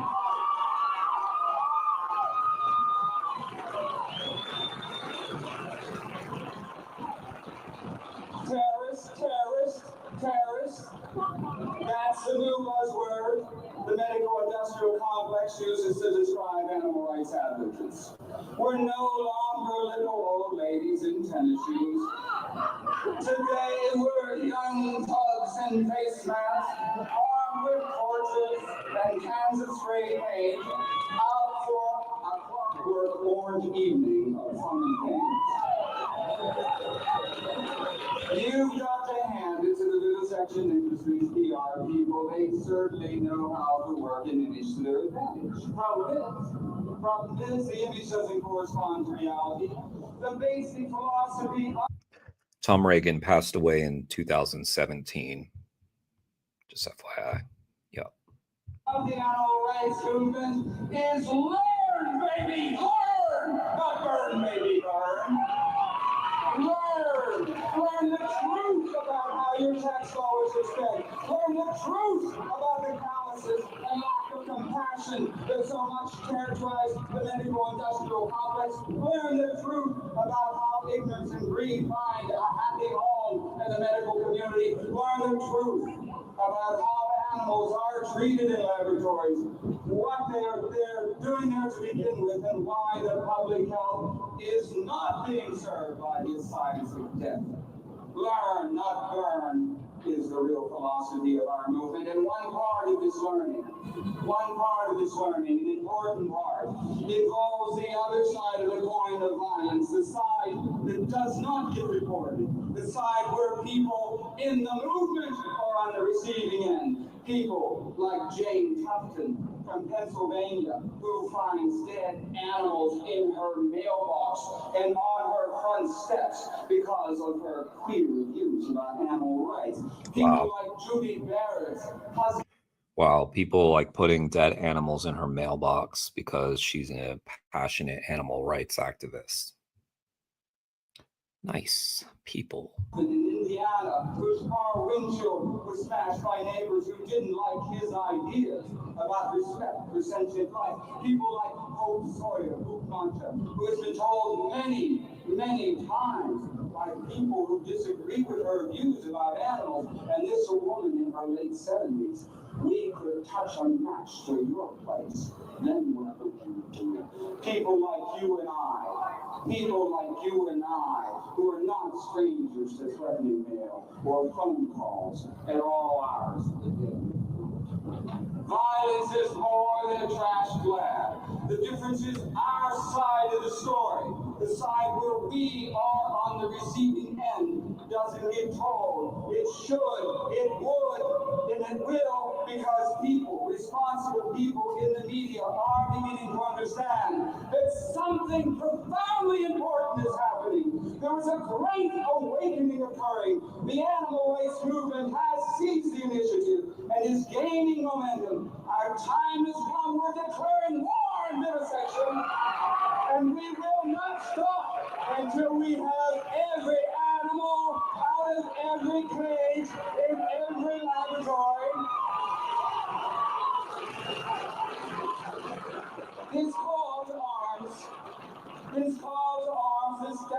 declaration of war is not a call to violence. It is a call to peace. The use of violence never really changes anything, only the identities of the agents of violence. Morally, violence is indefensible. Tactically, it is unwise. Trash a lab, and the story that gets told is some irresponsible vandals trashed a lab. The story that gets lost is what was going on in that lab in the first place. In other words, the story that gets told is the one that aids the vivisectors, not one that helps the animals. No, the means we must use to wage our war are those shaped and proven by Gandhi and Martin Luther King, the weapons of nonviolence, but with a few differences. Precisely because those whose interests we represent, the tens of millions of animals in laboratories, precisely because they are unable to tell us what is being done to them, precisely because the government. Well, Hubble, what do you feel? Like, what is the way that you feel? Like, what's wrong about what we're arguing here? You know, when we're talking about don't exploit and kill animals, how do you argue against that? That there's no argument against that because it's wrong. That's it. It's just wrong. I mean, I think that part of you understands that. And I think that's why you're here. I think that's why you're engaging in the content. But just realize that, you know, animals, they don't have time for us to think and wait and ponder. They're dying right now by the billions. You know, like, so when's going to be the time? Because I feel like you're on the path. If you're here and you're engaging in this content and you're talking to me and you're answering questions from these guys, even if it's getting tiresome to you, then you're here, you're on the path. So what's stopping you? Nothing. It's a mindset thing. It's like a mental block. You know, it's a mental block. And I swear to you, I know you've probably heard it from other people. It has become something of a cliche, but it is true. We don't regret having gone vegan. We regret not doing it sooner. And that's going to be the regret that you have. If you just put it off and put it off, I swear to you, Hubble, one day you are going to think back to the times that you were in these streams and you were just making these arguments that made no sense. And you'll be like, why did I do that? There were like, how many people? 7 people in here right now. So there were 6 people right there just trying to share with me what I knew already. You know? Are you kidding? Like, Hubble, billions of lives living in a safe and happy manner, free from the cruelty of the wild. You said you watched Dominion, right? Did you lie about that? It's not safe. It's not happy. That's a ridiculous comment.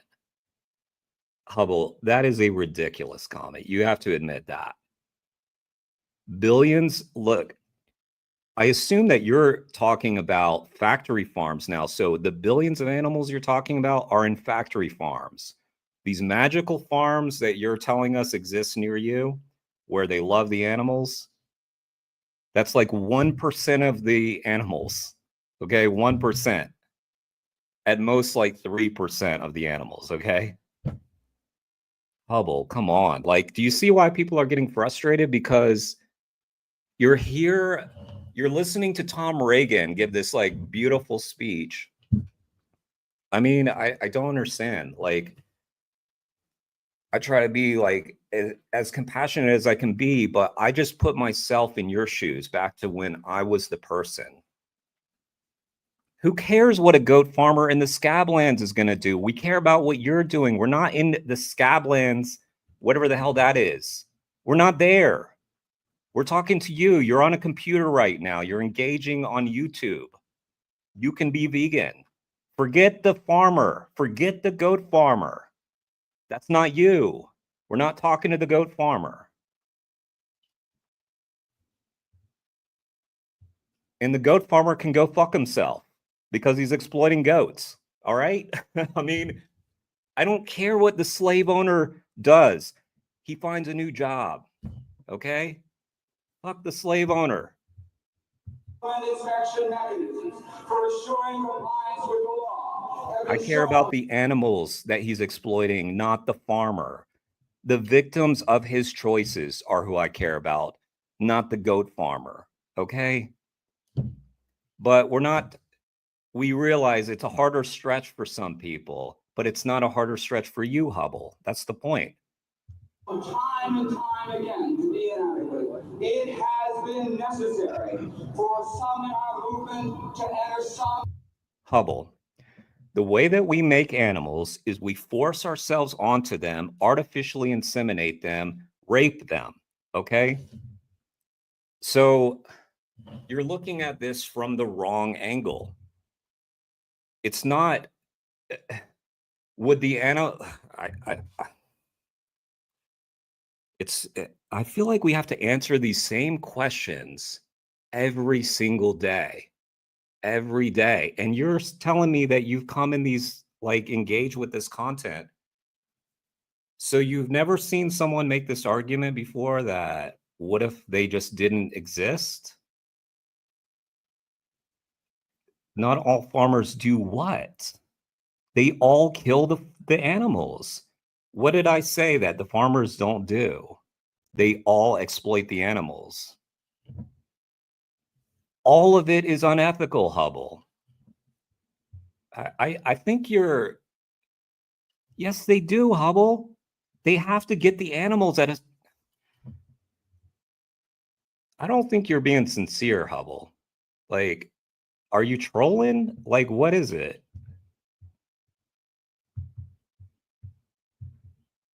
Yeah.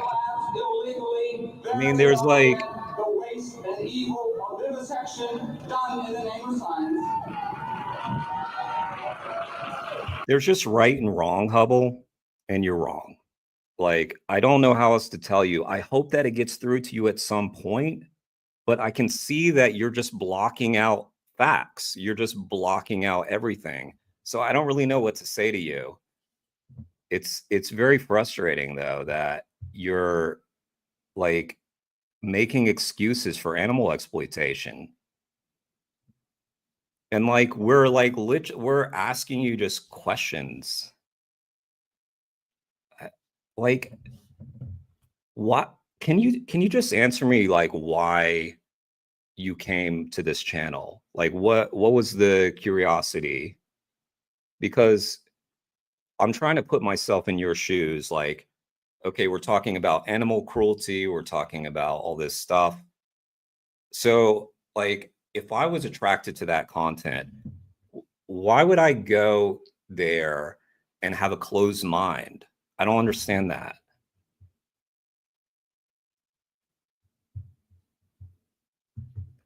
I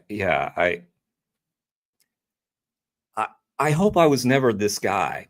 I will tell you, like, right before I went vegan, I've told this story before. I had like gone on like several first dates with women who were vegan, like just random dates. And I was like annoyed by them for some reason, even though they did nothing wrong. They did nothing to me. They barely even talked about being vegan at all. It just came up because, it was just like, I don't know how it came up, but it was obviously like, we had to eat somewhere or something, right? So I was that guy. I wasn't rude to them, though. Well, actually, I mean, I was inadvertently rude to one of them, I'm pretty sure, because I remember we sat at this, we were at like some sports bar or something, and she like ordered something vegan, and I was like, oh, you don't mind if I like get chicken wings or some shit, right? Just like not getting it. Like, yeah, she probably minded. And she said no, like she was chill about it. Maybe she was plant-based. Maybe she wasn't like, didn't care as much, but it was kind of disrespectful thing to do. Yeah. But Hubble, if you're against factory farming, then how do you think we're going to supply the meat to the world without factories? We're talking about 8 billion people on this planet. We currently kill, what is it, 90 to 100 billion land animals, 1 to 3 trillion fish. What do you propose? Taking all the lands? You think we can do it? Do what? You think we can do what? We're not doing it now. Like, we're destroying our planet now and killing 3 trillion beings, innocent beings. We're not doing it now. We can't do it. We have to stop. I kind of feel like there's nothing I can say to you, so I'll just play the video. Just 2 things, just 2 simple things should be said here. The first is, thank God for the Animal Liberation Front. Fuck yeah. Tom Reagan. Tom Reagan just shouted out the ALF. Damn. Times are different. Damn, look at the response he got too. The first is, thank God for the Animal Liberation Front. God, I would have loved to have met that guy. God for last chance. Dude, Hubble, you just stop, dude.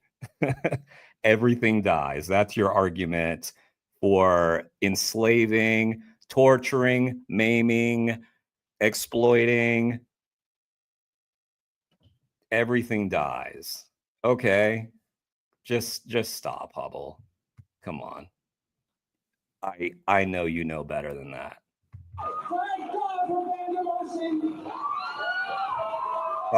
You know, thank God for the ALF, Band of Mercy, like he's saying, Last Chance for Animals. Thank God for DXC. Thank God for people who give a fuck. Thank God that there are some people who actually care about someone other than themselves. If it had not been for your courage and your skill, those of us assembled here today would not. And you know what gets me? What did any of these people get from this? What did any of them get? What did the ALF liberationists get for saving the animal? Nothing. Nothing. They had to take risk. Sometimes they saw jail cells to save lives. And then we've got people in here arguing in favor of the exploitation. While we listen to Tom Reagan give this beautiful speech in 1988. I was 4 years old when this happened. 4 years old. And look at this. Look at how bad we are. Look at how bad we are. And yet we had angels. Angels.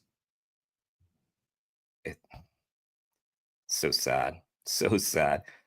Like, the world's so fucked, isn't it, guys? What we do, we owe you and we thank you.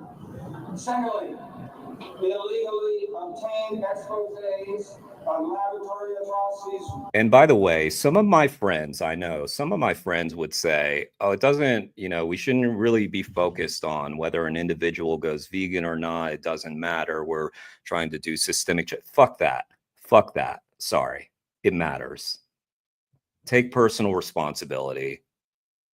I'm sorry. I do understand, I do understand that systemic change is very important. I'm all for it. I'm working towards it myself. Don't let people off the hook. This stuff exists because we pay for it. I'm not going to shift my blame onto some corporation. No, for 34 years, I was responsible for this. No, Elon Musk, Donald Trump, Joe Biden weren't responsible for my actions. I was responsible for my actions. I was, not anybody else. You know? God damn it, people. Can we stop being such pussies? Can we just take accountability and make the systemic change, but also, also why would we, here's the thing that gets me. It's yeah, we need to fight for systemic change. Well, but if we're going to argue that, being vegan is not important, we're saying what? It's okay for us to be okay with people funding the industries that we're fighting against? No, it's not. It's not. We'll continue. Hubble, I answered this again already. So for these animals to exist, artificial insemination has to take place. We have to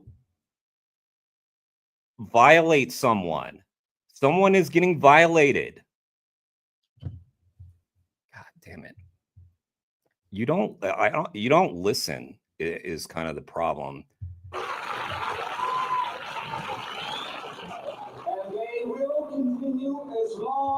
By the way, Hubble, let me just say, I really do appreciate you being here. It's not fair. You're outnumbered in this group. I understand that, and I appreciate you. But you're arguing in favor of animal exploitation, and it's not okay. It is just not okay, Hubble. You're not against it, Hubble. You're arguing in favor of it. So you're not against it. You keep on perpetuating this fairy tale of this happy farm that still sends animals to slaughterhouses, okay? But I'm just trying to say, I understand you're in I think there's 9 vegans here and one of you. But yeah, you're just I don't understand coming up with excuses for something wrong. I'd be embarrassed. I'd really be embarrassed. And I would look back at what I wrote with shame. That's just me. I guess we're different. I don't know. Industrial complex refuses to allow unannounced inspections of labs by people from the animal rights. Never mind. Just whatever. You don't listen, Hubble. Hubble, you don't listen. We're talking about animal exploitation for the 30th time. What you're talking about is animal exploitation. That is wrong. Exploitation is wrong. Okay. I'm going to disengage from this because it's just annoying. Until that day comes. But y'all feel free to keep it going. And this is not a threat. This is a fact. Every lab and every research facility is in jeopardy of an unannounced inspection, and I don't mean one done by the government. This was a great speech, wasn't it? And the other thing about him, he's joyful too. He's bringing the joy to the speech, the passion, the fire, and the smiles. It really makes a difference when you're trying to inspire, that you also are joyful. He's yeah, I'm in this. I'm in this. And we're not going to be satisfied until every animal is out of every cage in every laboratory.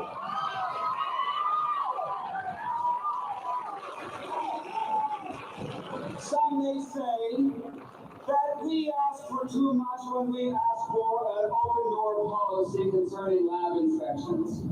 Certainly, it will take a great amount of pressure on the vivisection industry to get them to let some daylight in. But there are some glimmers of hope. Edward Allen, remember the name, Edward Allen, is the judge who recently heard the case involving a break. Yeah, I just heard some heavy thunder. So yeah, again, y'all, if you see me spinning around, the tornado hit, call help. At the University of Oregon. Judge Allen got a crash course in animal abuse. I start flying away. He was judicially obliged to watch such films as Matt Rich's unnecessary fuss with the left. He didn't like what he saw. We have had some evidence he writes. We have had some evidence here as to certain things which have been done which were disturbing to me. Those activities in the labs, he writes, should be free and observable to any member of the citizenry.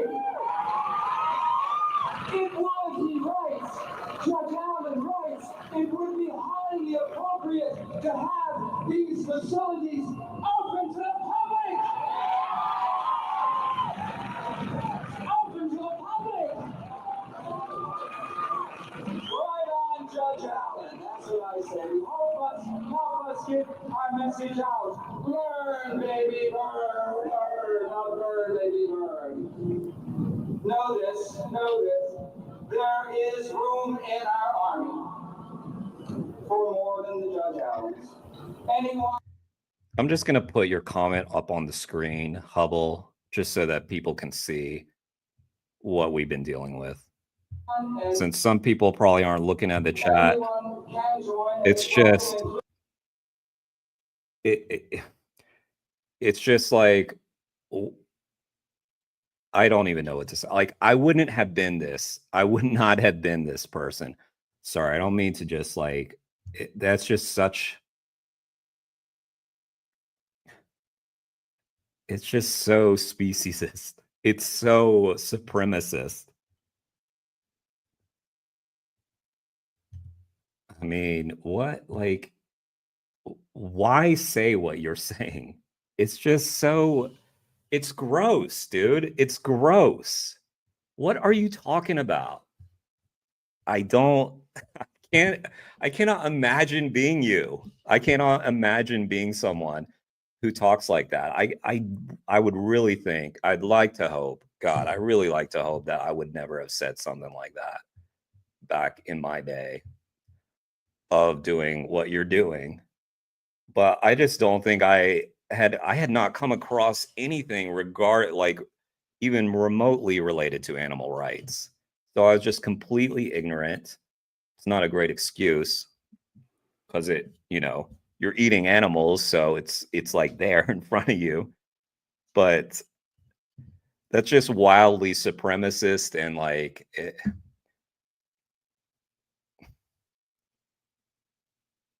I don't know. Like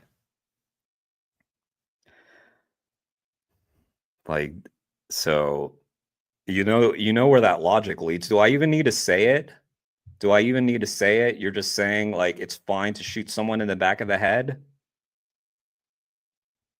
Did I need to take you there? You couldn't have thought that yourself? That's the logic, right?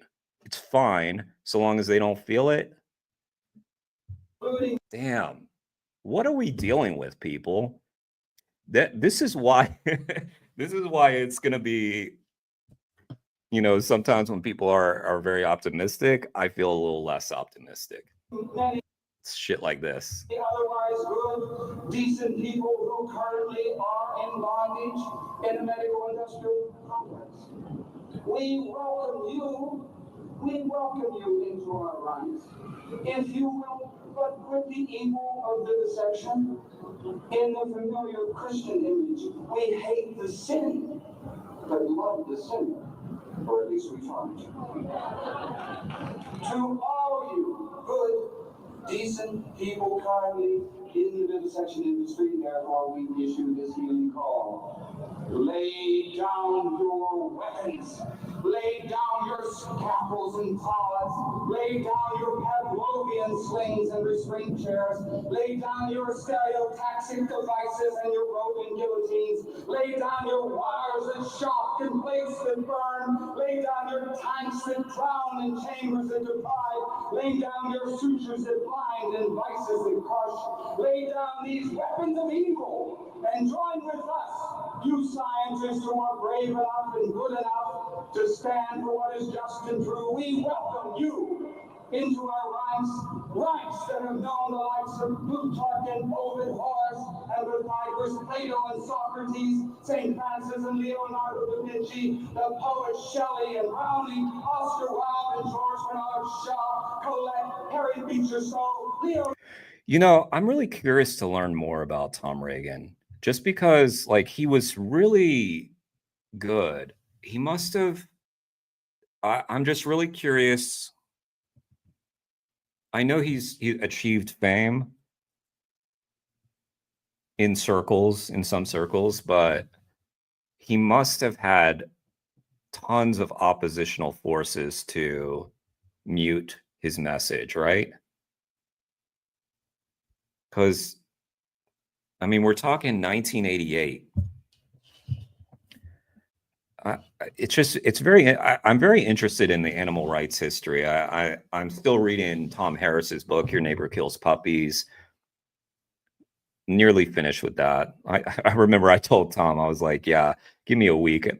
It's taken me a while. It's a big book, but yeah, but anyway, the history of the animal rights movement, I'm really fascinated by, because it's just interesting. Like, the argument is so clear and so obvious, like, that it's sort of, in a way, it's like I understand why we haven't achieved it, because there's so much money, so much power, yet the message is so obvious that it's also like, I don't understand why this hasn't broken through. When you had people like Tom in 1988 giving speeches like that, you know, maybe in a world where social media existed back then, of course, then he would have just been drowned out by everything else, you know, but I don't know. Maybe it's just like he couldn't spread the message very far and wide. I don't know. But I'm very curious. I've never read his books either. I should read maybe Tom's books. Tom Reagan, I mean. Tom Reagan. I don't know how people are. Reagan is how they pronounced it. Tolstoy, Gandhi, C.S. Lewis, Mark Twain, join with us on this historic day. Stand in concert with thousands and thousands and thousands of others. We declare war on vivisection. We will not rest. We will not rest until every animal is out of every cage in every lab. We can do this. We shall do this. The day will come when all the cages will be empty, when all the animals will be liberated, when all decent, compassionate people can shout with joy, echoing Martin Luther King's famous words, free at last! Free at last! Free at last! Thank you.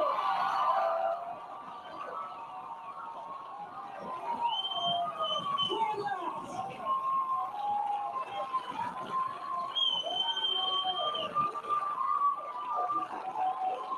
Dr. Tom Reagan, you're not wrong. Well, I think that was a great speech. It was very kind of geared towards vivisection, and, you know, very powerful, a lot of joy and energy, and yeah. So pretty cool to see that. Thanks for the recommendation, Vegan Animal Defender 269. Based, right? What a guy. What a guy. Yeah. Really a giant. All right, y'all. I'm gonna end the stream and try not to get blown away by a tornado. But thank you guys for joining. If you're not subbed to the channel, please subscribe and hit the bell notification so you know when I'm doing these things. And yeah, thanks for engaging, Hubble. Thank you for being here also and engaging in it. I kind of feel like you were throwing up more excuses, but yeah, I appreciate you. Just think about it. I don't know what else to say. I mean, what can you say when something? But yeah, I do appreciate you being here, and I appreciate Jedi, Vegan Animal Defender. Thank you guys for trying. You did your best. What can we do? I don't know. Felix, you're awesome. Love seeing you. Doggo, you're probably working and the stream's cutting out, but thanks for being here.